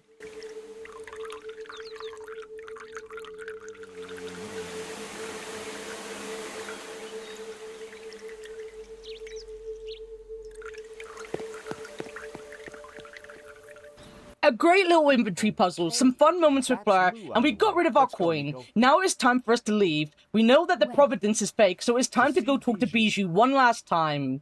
A slightly hungover and angry Bijou will finally talk, and it is kind of sad. She will tell us that she's always been in love with both Henri and Hobbs. She had been having an affair with Hobbs, but she seems genuinely upset about losing Henri too. Being hippies all around, I guess it doesn't surprise me that she'd fall in love with both. She'll admit to her part in the scam and tell us to talk to Hobbs. I do feel a little sad for her, just a little bit though. After all, she is a part of all this in some ways, and she did have two lovers. But a lot is happening, and George is a pain in the backside when he's got a target in sight. So yeah, I do feel sorry for her. Or she also tells us that the painting is hidden behind her behind, which I thought was this giant picture, and that was why we had to see it constantly. But it isn't this painting, so we leave to go to London. As soon as you step into the yard, it is obvious something is wrong. Hobbs' gate has been broken open, and George even picks up the crowbar that probably opened the gate. But that doesn't stop George and Nico. In fact, George goes back to being Indiana Stobart by climbing up this chain, having the only teamwork moment in the whole game by asking Nico to scare the seagull by honking the horn that we fixed earlier, and then swing over to the balcony because no one was answering the door. Be careful, George!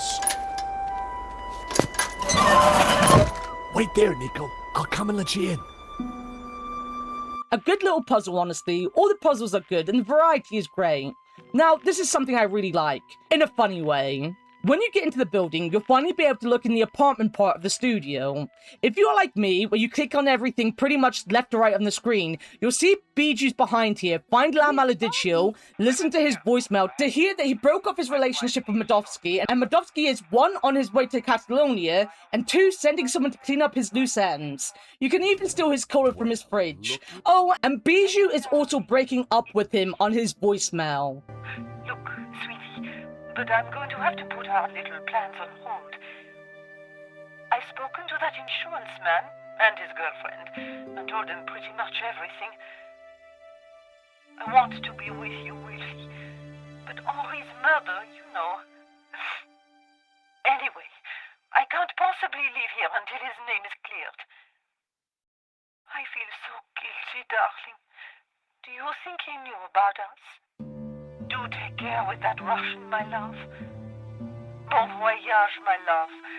À bientôt. In fact, you can be pottering around in this room for a good while before actually going to the right side of the screen and finally finding the dead body of Hobbs. What's up? Nico? Oh no! Hobbs! Is he? Dead? Sure looks that way. Like, usually the dead body is pretty much the top of their list of things to care about, and it isn't like I think he's really that hidden either. Look at this lighting. I'm sure they would have noticed it when they walked in, but apparently they didn't, and the body can just hang around here for as long as it takes you to finish what you're doing. Crazy, I love it. George really pays attention to everything around him. Love it for him. He's really perceptive of these things. That being said, behind Hobbs on the wall, or not really behind him because he's on the floor, but on the back wall, we see that he himself was actually studying the painting and the secrets it held within it. Thing is, he was missing part of the hints. See, he figured out that the Tower of Bodies probably hinted at Castel Català, but it doesn't. We know from the photo that Marquez annotated that the Tower of Bodies was a Tower of Saints, or Saints, which then points Nico and George to Castel del Saints. So, we now know where we're headed. Castle of the Saints. Just, Nico points out that we need to escape a sudden fire. Whomever killed Hobbs probably hadn't left. A fun little puzzle later where we break up in the skylight with Cola and Mints, as well as fashion a grapple hook out of the sheet and the crowbar. We'll be out on the roof of the building just in time to see Langham leave. Nico calls down to him and he just wanders off. Geez, Nico, I wonder why. Probably don't trust the attractive man with the nice British accent that just shows up, shows no ID and just claims to be the good guy. If he had a waistcoat and a hairy chest, I'd agree with you, but you're wrong, Nico, you're wrong. Thankfully, we can hear the sirens go off in the back of the screen, and when we get back to the game, we're in Spain. Now look at this travel scene. Catalonia, the foothills of the Pyrenees. After a short flight and a long drive, Nico and I arrived at Castel del Saints. Back in London, we tracked down La Maledicció, and had started to unravel its secrets. The painting was a coded map to the location of the Tabula Veritatis, an ancient artifact which Father Simeon had claimed could raise the devil, and for which he and others had already been murdered. We had to find the tabula before the killers. We knew they would stop at nothing.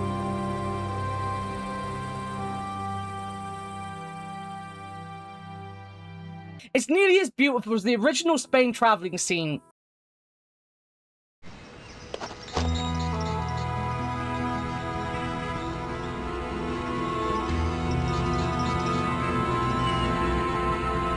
We don't get a warm welcome though, much like the last time we visited Spain. A grumpy groundskeeper, who isn't really a groundskeeper, but I'm going to call him one, is shooting at us. We've had warmer welcomes. Must have been a beautiful place, once upon a time. You think the tabula is really going to be here? Somewhere, if we can just decode the painting. Well, it looks deserted.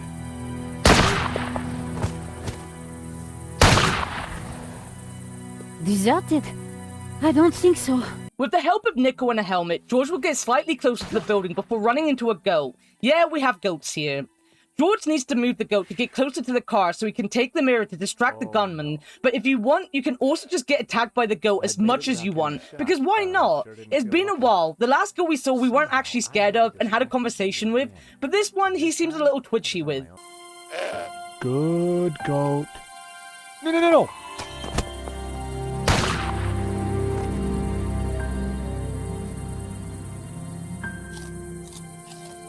Hey, that's mine. The goat had eaten Hobbs' carefully crafted provenance. Good goat. No.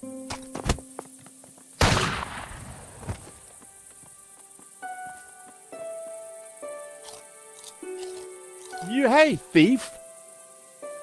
The tree was way too sturdy for me to shake any apples down. Uh-oh. Ouch!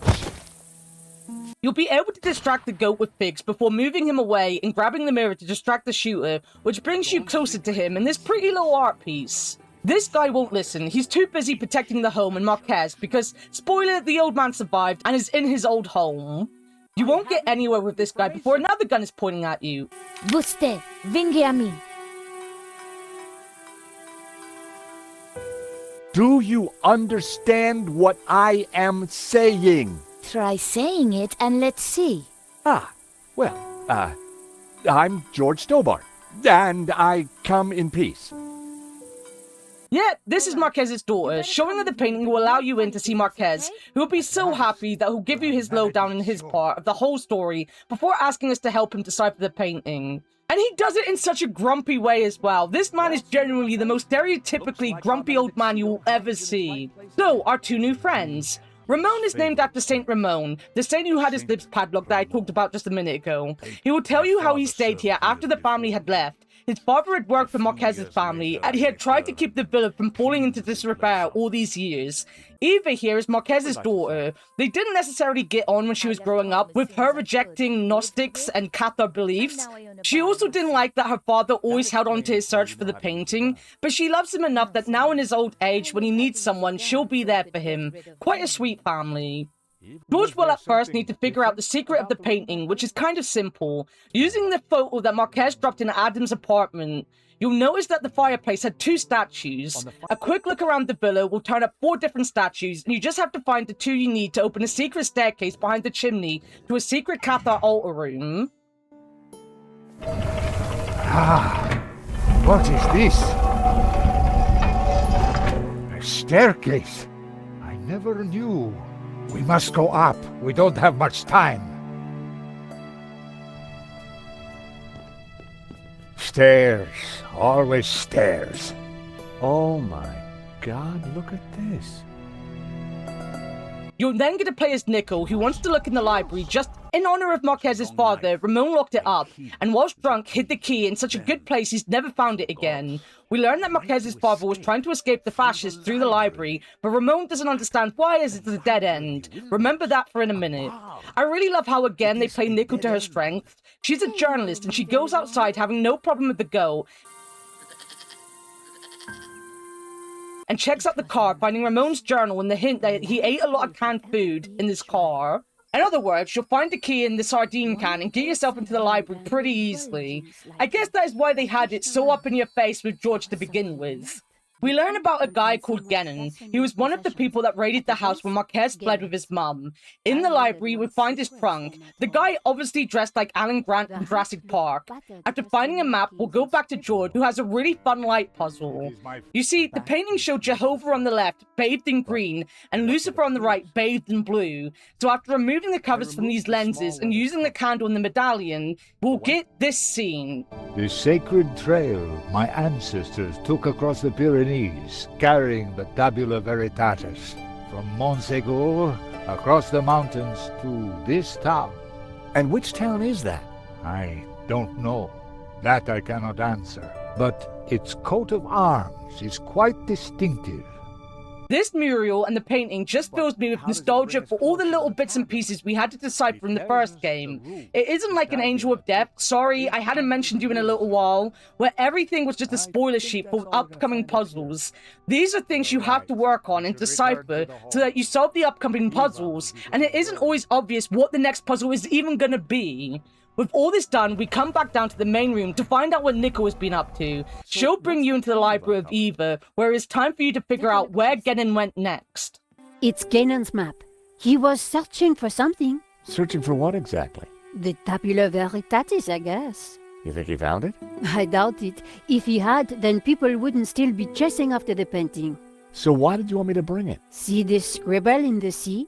It's the same shape as the circles around the Ouroboros. Yes, Genon thought that pattern in the painting had something to do with a map of Catalonia. So, I guess we try to finish what Genon started. I'd put money on those circles around the Ouroboros being places in Catalonia. But which places? Maybe the painting can give us some more clues. Nico has the map, and we know a few places that we can pinpoint already, but we're still a few places out. We get a fun cipher to do, which will give us another clue, and in the end, George can pinpoint exactly where our next destination will be. Montserrat. It has to be Montserrat. The question is, what's Montserrat? It's a monastery in the mountains, quite a tourist spot. But there's something else. I think it used to be a Gnostic refuge, hundreds of years ago. As we figure this out, Marquez will be pushed into the room by Langham. Just Langham isn't really Langham. Dovsky? No, Langham. No, it's Genon, isn't it? Very good, Miss Collard. So, what happened to the real Langham? He went for a long swim in the Seine. Now, I was expecting to have to rip this place apart and retrace my grandfather's steps, but I do believe you have saved me quite a lot of work. The tabula is at Montserrat. He'll take Marquez, and we'll have to get out of here. Good thing we kind of have been told there is a secret entrance, right? And that Langham, or Baby Genin, has just shown us the way by shooting the wall behind us. We'll be off Montserrat after checking on Ramon, and Eva is coming with us.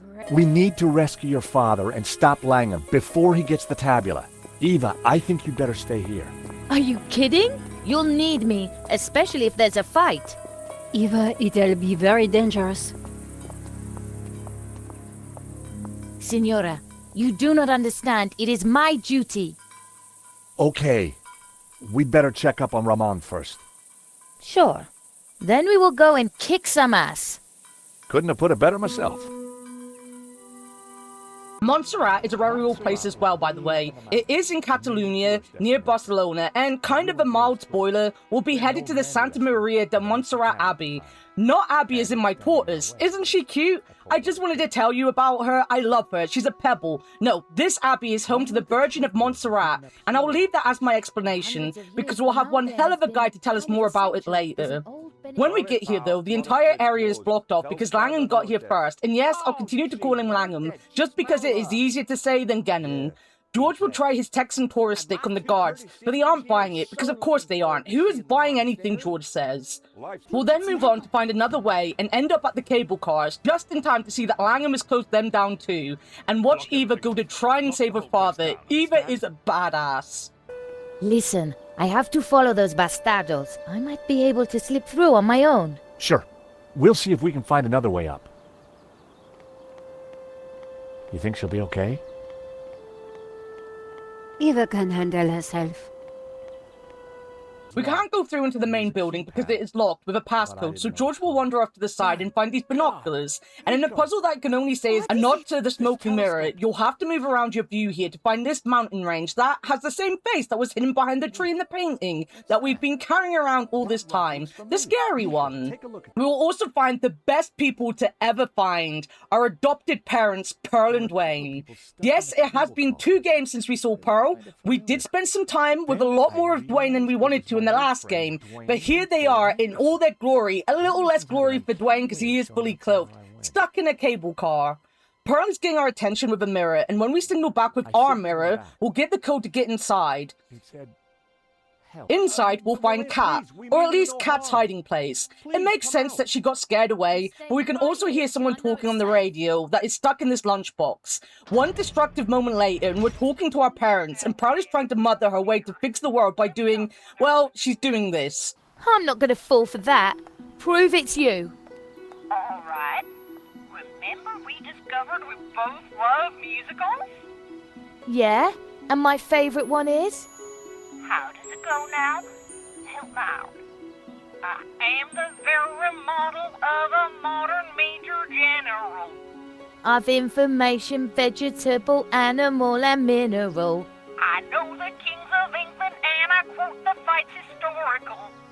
From Marathon to Waterloo in order categorical. I'm very good in integral and differential calculus. I know the scientific names of beings and homunculus.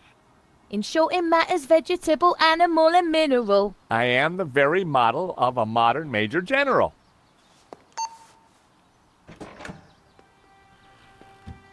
Alright, only Pearl would know that, and I trust her. Look at Nico and George dancing. This is a great moment. Pearl and Dwayne are great. I love everything about this. Kat will then leave her hiding spot and help us, but to fix the machine is dangerous as heck, so Trevor gets his time to shine, which is weird because George has been pulling out wires and ripping them apart left, right, and center all game, but this time it's too dangerous and he sends Trevor to get a little shock before Trevor then just scuttles back into his matchbox. This means that Pearl and Dwayne can go to the Abbey and we're hot on their trails. When we catch up to them, Pearl is in some spiritual pain as they made a pilgrimage here to see the Madonna, but is being renovated, so the spiritual magic and energy is being lost next to this scaffolding. Dwayne will say a little bit of a hello and explain why Pearl is so upset, but he's too busy being husband of the year as he comforts her by whistling Ave Maria.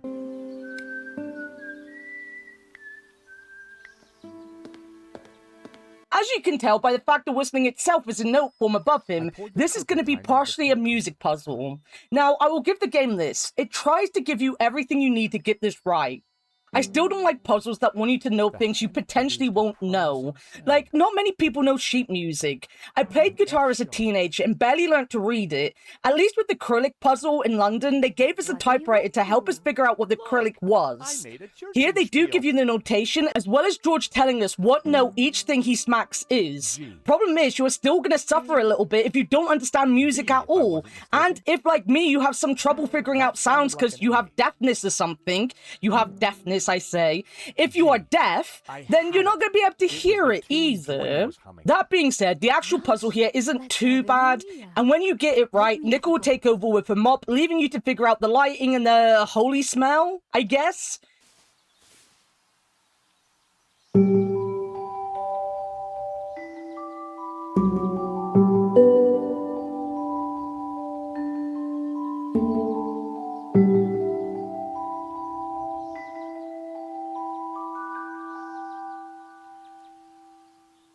Neither puzzles are too hard. First up, you'll pick up wood shavings in the doorway, putting them with the flowers you picked up in Fleurs and the brute you've had on you since the beginning, and you'll make something super smelly, sticking it in this mug and setting it on light, giving you the holy smell. When it comes to the light, you'll have to bring down this candelabra, light the candles, and then tie the mirror onto it with the yarn that good old Fleur gave us, then yank it back up. Pearl will instantly be overcome with spiritual energy and make her way to the Madonna to soothe her soul. Pumpkin? Oh my! What? The sound of angels, the lights of heaven, the smell of piety, and... Yes? the Madonna, I do believe. Tears. She's crying, Dwayne! The Madonna's crying.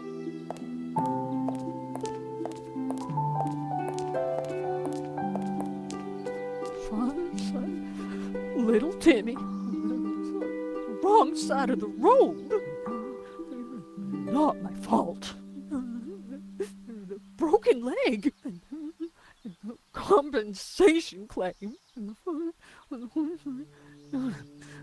Forgive me, poor Timmy. Oh, Pearl, my precious, you're such a sensitive soul. Well, now that's done. I feel my soul's floating on air. We can get on with our pilgrimage, Dwayne. Just another 1,000 clicks to go. Pearl was back to her usual cheery self. So yeah, it turns out that Pearl might have run a kid over. He seems fine, but with some broken bones, and she's being sued, so she wants the Holy Madonna over here to fill her with the spiritual energy to help her overcome the court cases, something. Typical Pearl, I love her though. Oh, Pearl, my precious, you're such a sensitive soul. With this, we can finally introduce Nico to Dwayne and just have a conversation with our favorite people. Pearl is our guide to this place. She's always been pretty knowledgeable of tourist spots and important places in the areas we meet her in, so it doesn't surprise me that she also knows a bunch about this as well. Gone are the jokes about Dwayne being a spy, though I guess it is kind of hinted at. Instead, we just get some glorious information from our favorite game mum. What can you tell me about the statue? I read that the Black Madonna has been here since the 9th century. She's called the Virgin of Montserrat. Some say the original was moved to the cathedral. But Dwayne and I know that's just a bluff, don't we, honey? We sure do. This one is the real McCoy. What can you tell me about Santa Cova? Well, dear, they call it the Chapel of the Holy Grotto. It was built directly into the mountain itself in 1696. It survived the Napoleonic Wars, mudslides, Civil War. But the chapel is still standing today. It's a miracle. Or a restoration. What was that, dear? Yes, a miracle.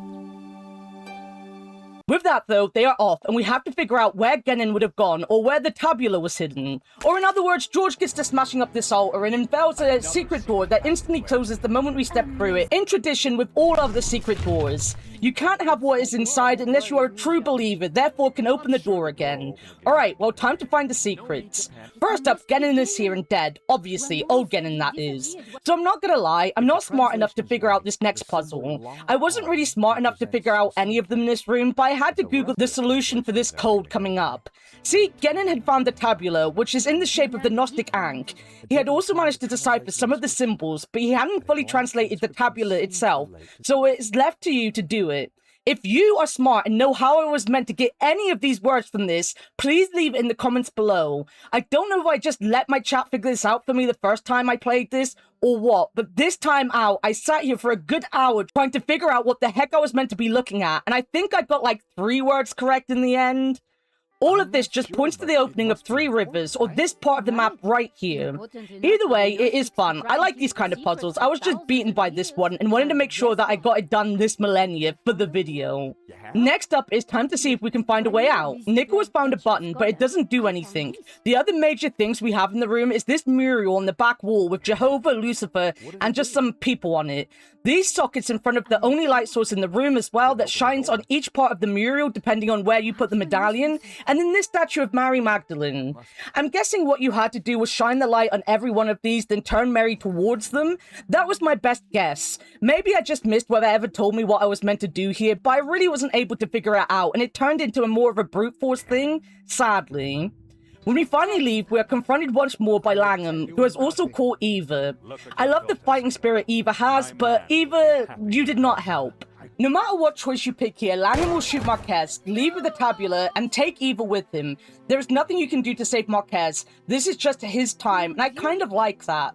I like that Langham is just the bad guy, and whilst you can argue with him, or just agree with him, he'll still do the bad guy thing. Broken Sword never shies away from their bad guys just doing bad things. There have been flips, mainly because the people flipping just don't agree with their side's motives anymore. You have Khan, that was the main bad guy for the entirety of Shadows of the Templars, and then he saves us in the end. Also, Russell is also a bad guy in Shadows of the Templars, but just ends up saving us too because he doesn't like the Grand Master. But mainly, the bad guys are the bad guys, and death is just something the game has in it. And I love it, because fake deaths are boring, and the only fake death they had was perfect. Mu is a legend, and I've said his name wrong like a million times in this. Again, Heatwave, give me a break. Before he dies though, Marquez actually gets good final words as he tries to tell us where we're going, the Garden of Eden, as well as letting us know that Eva will know how to defeat Langham. Nothing else? There was a note, something about our destiny lies in paradise? And we found a map. It shows the source of 4 rivers, but that's all we have. Can it be? You know what that means? In Genesis, there is a river. It flows from paradise and divides into 4. Where is this place? This paradise? Eden is going to Eden. The Garden of Eden? But that's just a Bible story, a myth. No, it's a real place. It's where Jehovah created life, where Lucifer gave Eve knowledge, where the gods are held in balance. And now Langham has the tabula to lead him right to it. Only you can stop him. You must defeat him. But how? Eva, she will know. He'd gone, but I knew he was right. We had to stop Langham and rescue Eva. Langham had let us know that this whole thing is to break the balance and remove Jehovah, so we need to stop him before he does that, because that doesn't sound good, right? We need to get to former Mesopotamia or modern-day Iraq, but obviously Langham, being intelligent, has put a guard on the door to make sure we can't leave. That being said, George isn't afraid to get his hands dirty. Or in other words, he'll climb on this drain pipe, go down, shove the walkie-talkie that Dwayne gave us into the drain, get Nico to distract this guard with her voice before throwing a hammer on his head and escaping. I'm pretty sure we just killed a guy. Which is fine, because it looks like we nearly killed ourselves. Instead of just waiting for the next cable car, I guess the fear is there won't be one. We just jump onto the next one we see, and George has to swing himself back inside to it. And as he's trying to help Nico inside, we get shot at. Nico! Of course it isn't Langham coming back for round 2 with us. He's gotten off at the top. No, this time it's Medevsky. He has a bone to pick with us. And guys, I love shears. Nico drops after the gunshots, but she's still hanging on. She'll call out to Shiz instead of saving her, because he's just not meant to, he's the bad guy here. Instead, they have a philosophical debate about whether or not Shiz is in charge of his fate, or he just has to follow orders. Choice. I don't follow. You see, I'm a determinist. Goes with this line of work. But what you said in London made me ask one of the big questions. Is there such a thing as free will? Because if there is, then I've made some pretty dodgy choices in my time. So help me out a bit here. So, do you have regrets? No, I don't think so. But I am a little worried. This whole free will thing has got me thinking. What do you enjoy in life, Shiz? Well, I like footy, a good scrap, and topiary. We have a choice. We always have a choice. Just like you've got a choice right now. Help us or not. I don't know. I'd like to. But the boss... My philosophy class seems to be working.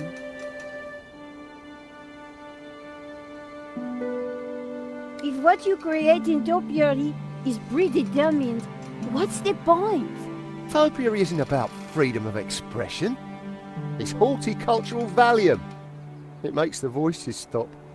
So, you're a football fan, right? Gotta love the beautiful game. So, if determinism was valid, why would anyone play? What would be the point of it all? Sometimes when we lose, that's just what I think. So, you're a determinist. Isn't that just an excuse to let Medovsky boss you around? At least I know who's controlling me actions. Do you? Of course. I do as I choose. So you chose to leap off that cable car, did you? Yes, because you and Medovsky shot at me. You did choose to shoot at me, didn't you? Well, yes.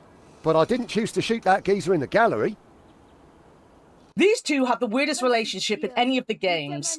Shiz at first came over as quite the normal thug-like guy, but now there is so much more to him, and again, this is always what Broken Sword did best. Create real characters with passions, hobbies, loves and dislikes, charming in their own way, unique in every way, with very normal quirks mixed in with over-the-top movie tropes. Even in the worst of the games, you still have Marks and Beatrices who stay with you forever. This whole philosophical debate with Nico is fantastic, and also just shows how cool-headed Nico is. She's dangling to her death, she has 1/4 upper body strength by the way, and yet she knows that the only way to survive this is to go along with what Shiz wants, and she does it very well. To the point that Shiz decides to sort his own fate out and join us, taking out Medovsky and coming up the cable car with us. I think I'm having an epiphany. Of course, it might just be indigestion.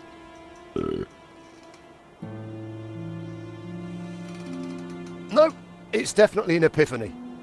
I think you're right. The only thing that has led me here is me and my actions. I'm going to talk to the boss. He's sure to listen to reason. Boss! Boss! What is it, you imbecile? How many times have I told you not to interrupt me when I'm about to kill somebody? Remember what we agreed. I am the big man who takes care of the big things. And I am the little man who takes care of the little things. Exactly. So, haven't you got a little thing you should be doing? There is one little thing, now you mention it. Well, don't let me stop you. Get on with it, you big baboon. If you say so, boss. Oh dear. There you go. Free will under orders. Now that is what I call a real paradox.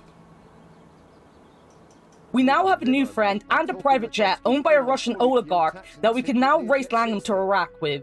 But of course Langham will beat us there. He's had a head start. But we'll fly into Iraq anyway, and the final section of the game with yet another go. Honestly, the finale is kind of typical Broken Sword finale. They're never really full of that many puzzles and end up being quite short. Well, other than that one time George became King of England and slayed a dragon, that was a whole thing. Remember that? Here it isn't too much different though from the originals, not the dragon. There's no dragon. You have the goat that everyone laughs at George for being scared of, and they name her Donna. Is it Langham? No, it's worse than that. Come look.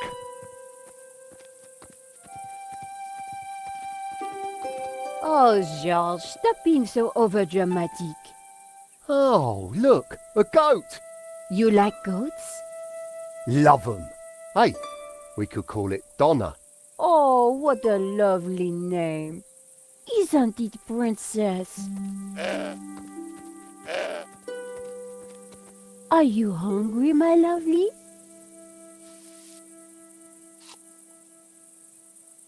Okay, while you get all David Attenborough on us, I'll take a look around.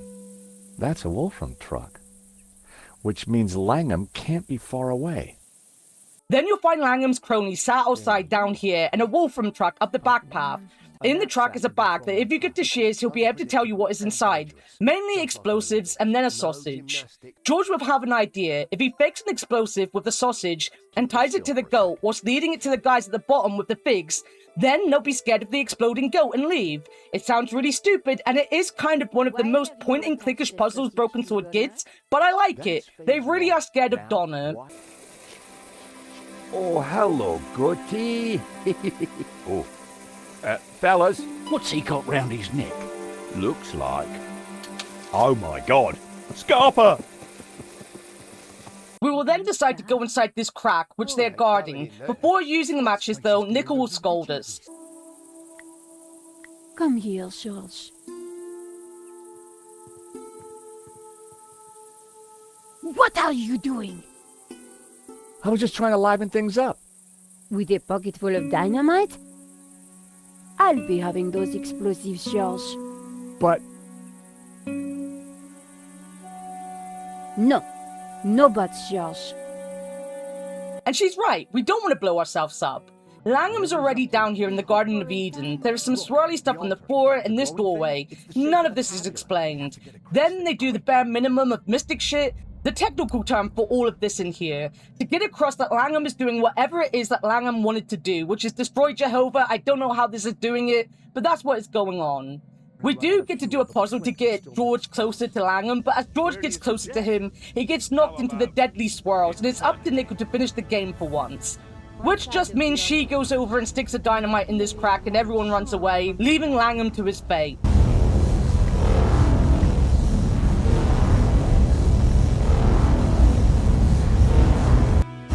Run for it, Eva!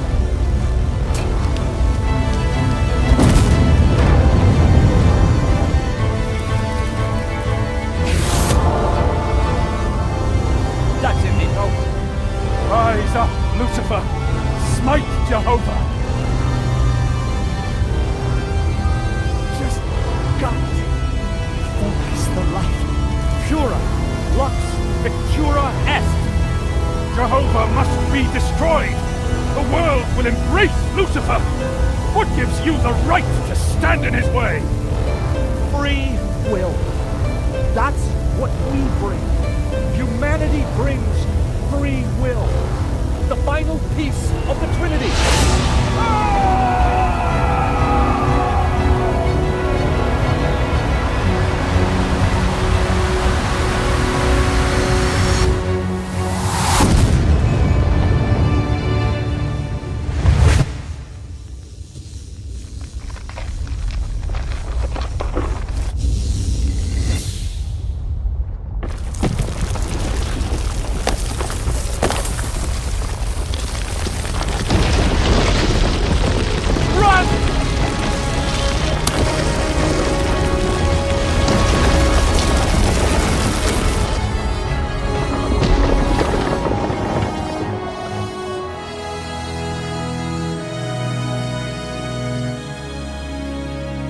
Guys, while you've been larking about, I've been thinking about supper.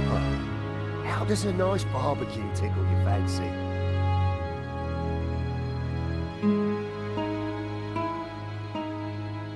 I think you'd better have this, don't you? My father gave his life to find it. Now I must spend mine protecting it. How? Where will you go? To Catalonia. I have a house and a chapel to restore. And a new life to build as a Gnostic leader.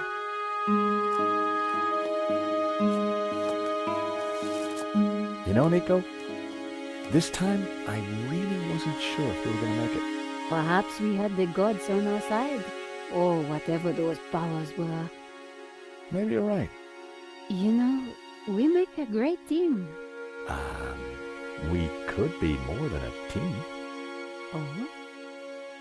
Before this all started, back in Paris, I was just about to invite you out to... Oi! Dinner is served. What's on the menu? Doner kebabs with a spicy fig compote. Wait, Donna as in... Donna? But Nico, I thought you loved goat.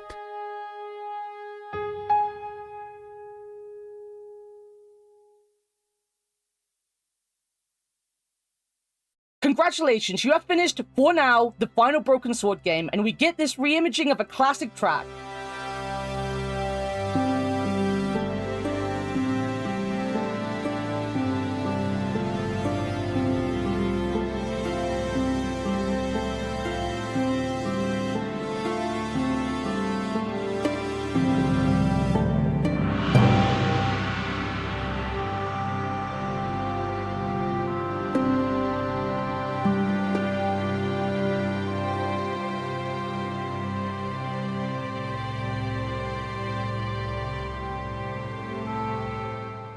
As well as eating Donna, and later in the credits, a full play of Harry Lobster's Jasmine.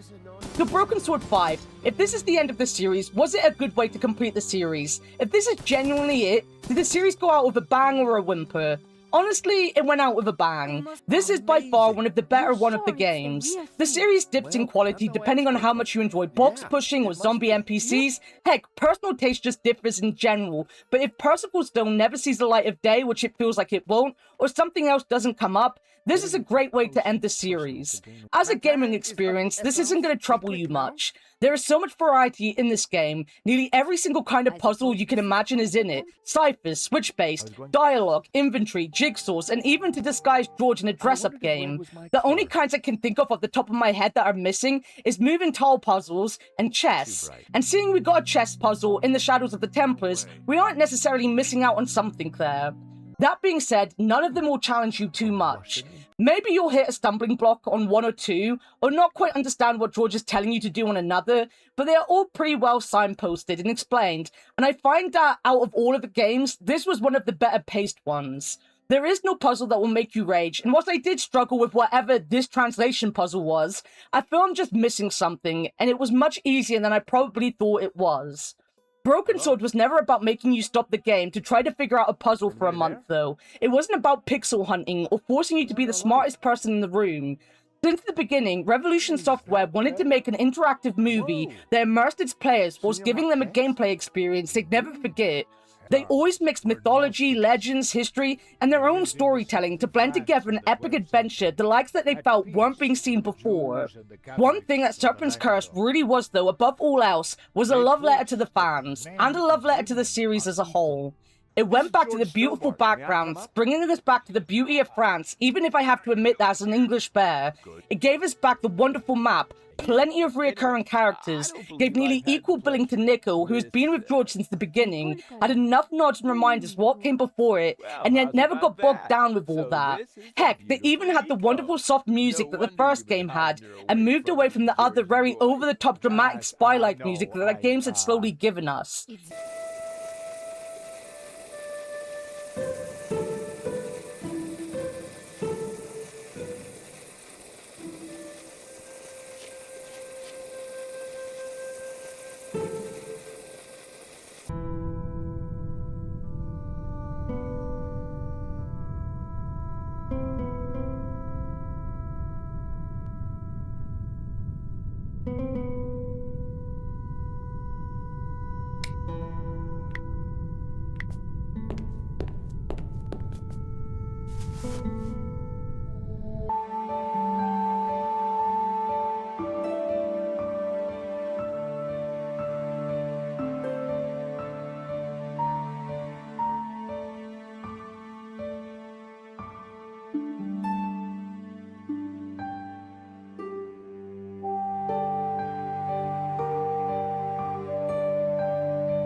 Most importantly for me, it went back to creating a world instead of just making a game.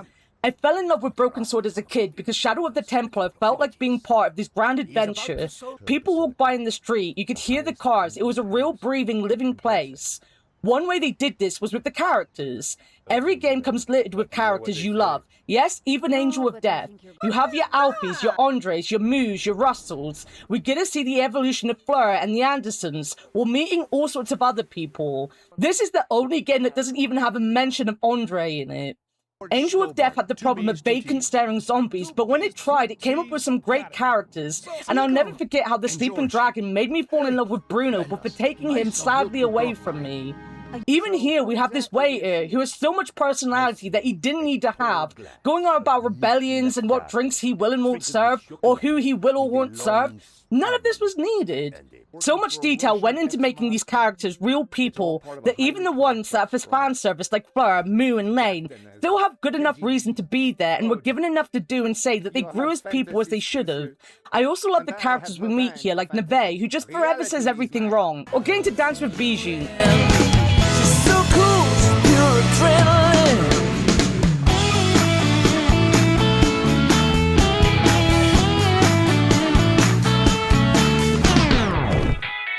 And just everything the grumpy old man said or did, insert some— Whoa, hold your horses, Padre. I'm no big fan of the devil, but follow Jehovah, and what do you get? Subservience, repression, mindless conformity. Not my cup of tea, pal. I'm more into sex, drugs, and rock and roll. Bacchus is the god for me. Ah, see what you get when you turn from Jehovah. A paint-spattered hedonist. Don't listen to either of them, George. A heretic and a lazy drunk. Hey, I'm not lazy. Nor I a heretic. I were best forger in the business. And I gladly died for my faith, as did thousands of my ancestors. The Serpent's Curse really went the extra mile to truly go back to what made people love the series and give them something that if they could never tell another story ever again with these characters, then we weren't left feeling we missed out, or that it died due to lack of creativity or indeed quality. If you asked me to name 5 games that got me into gaming as a kid, Broken Sword Shadow of the Templars has always been one of those 5. It was my favorite from a very young age, and actually started my lifelong obsession and love for history and mythology. It was one of many point-and-click games I owned that I played religiously throughout my life, along with the Monkey Island series, Day of the Tentacles, Sam & Max, and the Discord series. So you can imagine now that this journey is over, I'm quite sad. It's very bittersweet today, I have to say. Everything has to come to an end, but it's sad that it is at the end. Until we see Percival's Stone, though, this is it for my Broken Sword retrospectives. I guess for now, as I said. I do at some point want to make some videos also looking into characters, and you can for sure believe the first one will be about George Stober, everyone's favorite blonde bombshell that leaves broken hearts and older women all over the globe, and once slept with a nun. I don't believe it. It's a picture of Anna Maria, dressed as a nun. Cute nun. Very cute. So what's the deal? This nun is Anna Maria. No way. Yes way, very way, in a big way. Whoa! You've been dating a nun, George. A nun! Well, she wasn't wearing all that gear when I met her. In some countries, they execute you for that, George. Well, maybe she's not a real nun. Maybe she's at a costume party. Yeah, and those goons who attacked you in New York were the 7 dwarves. What, you think I'd not get that one in here somehow? Dude, it's my favorite clip, I'll never let it leave. That is all I have time for though today. Thank you for coming on this adventure with me, and I hope to see you soon in my next video. It's no secret that my next big series or project is going to be Danganronpa, which is the game that inspired both my models and is one of my absolute favorite visual novels. But sadly, those games are pretty long, and it might take me a while to get that one out, so you might get some much shorter ones before then. If you would like to know what I'm up to between videos though, then please check out my Twitch, join the Discord, and follow me on all my socials, which are all linked below in the description. Also feel free to join the Patreon and help along with my Twitch subs on giving me the ability to make these videos as I try to work through my disabilities and become a more normal bear once more. Till next time though, thanks for watching as always, and bye-bye. Oh, you think that was it? Have this as a memory of our time with Broken Sword. You think I wouldn't let you hear the full Hairy Lobster song? How dare. See you the next time, Bear Cubs. Paris in the fall, the last months of the year and the end of the millennium. The city holds many memories for me, of cafes, of music, of love, and of death.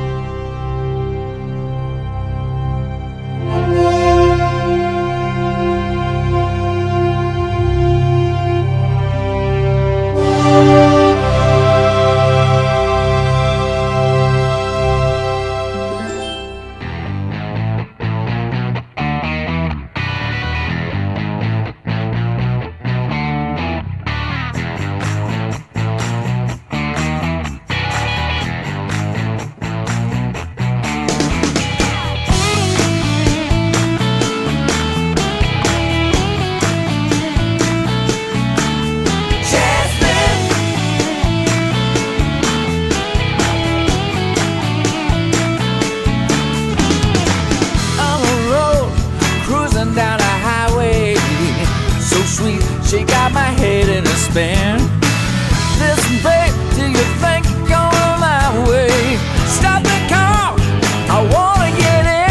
Jasmine, she got wild food in my skin. Jasmine, I'm hooked so deep way in. Jasmine, okay, I lose you in. She's so cool, she's pure adrenaline.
Well, how can I refuse? I shouldn't think my feminine charms would be much use in this case, but a good dose of English arrogance might do the trick.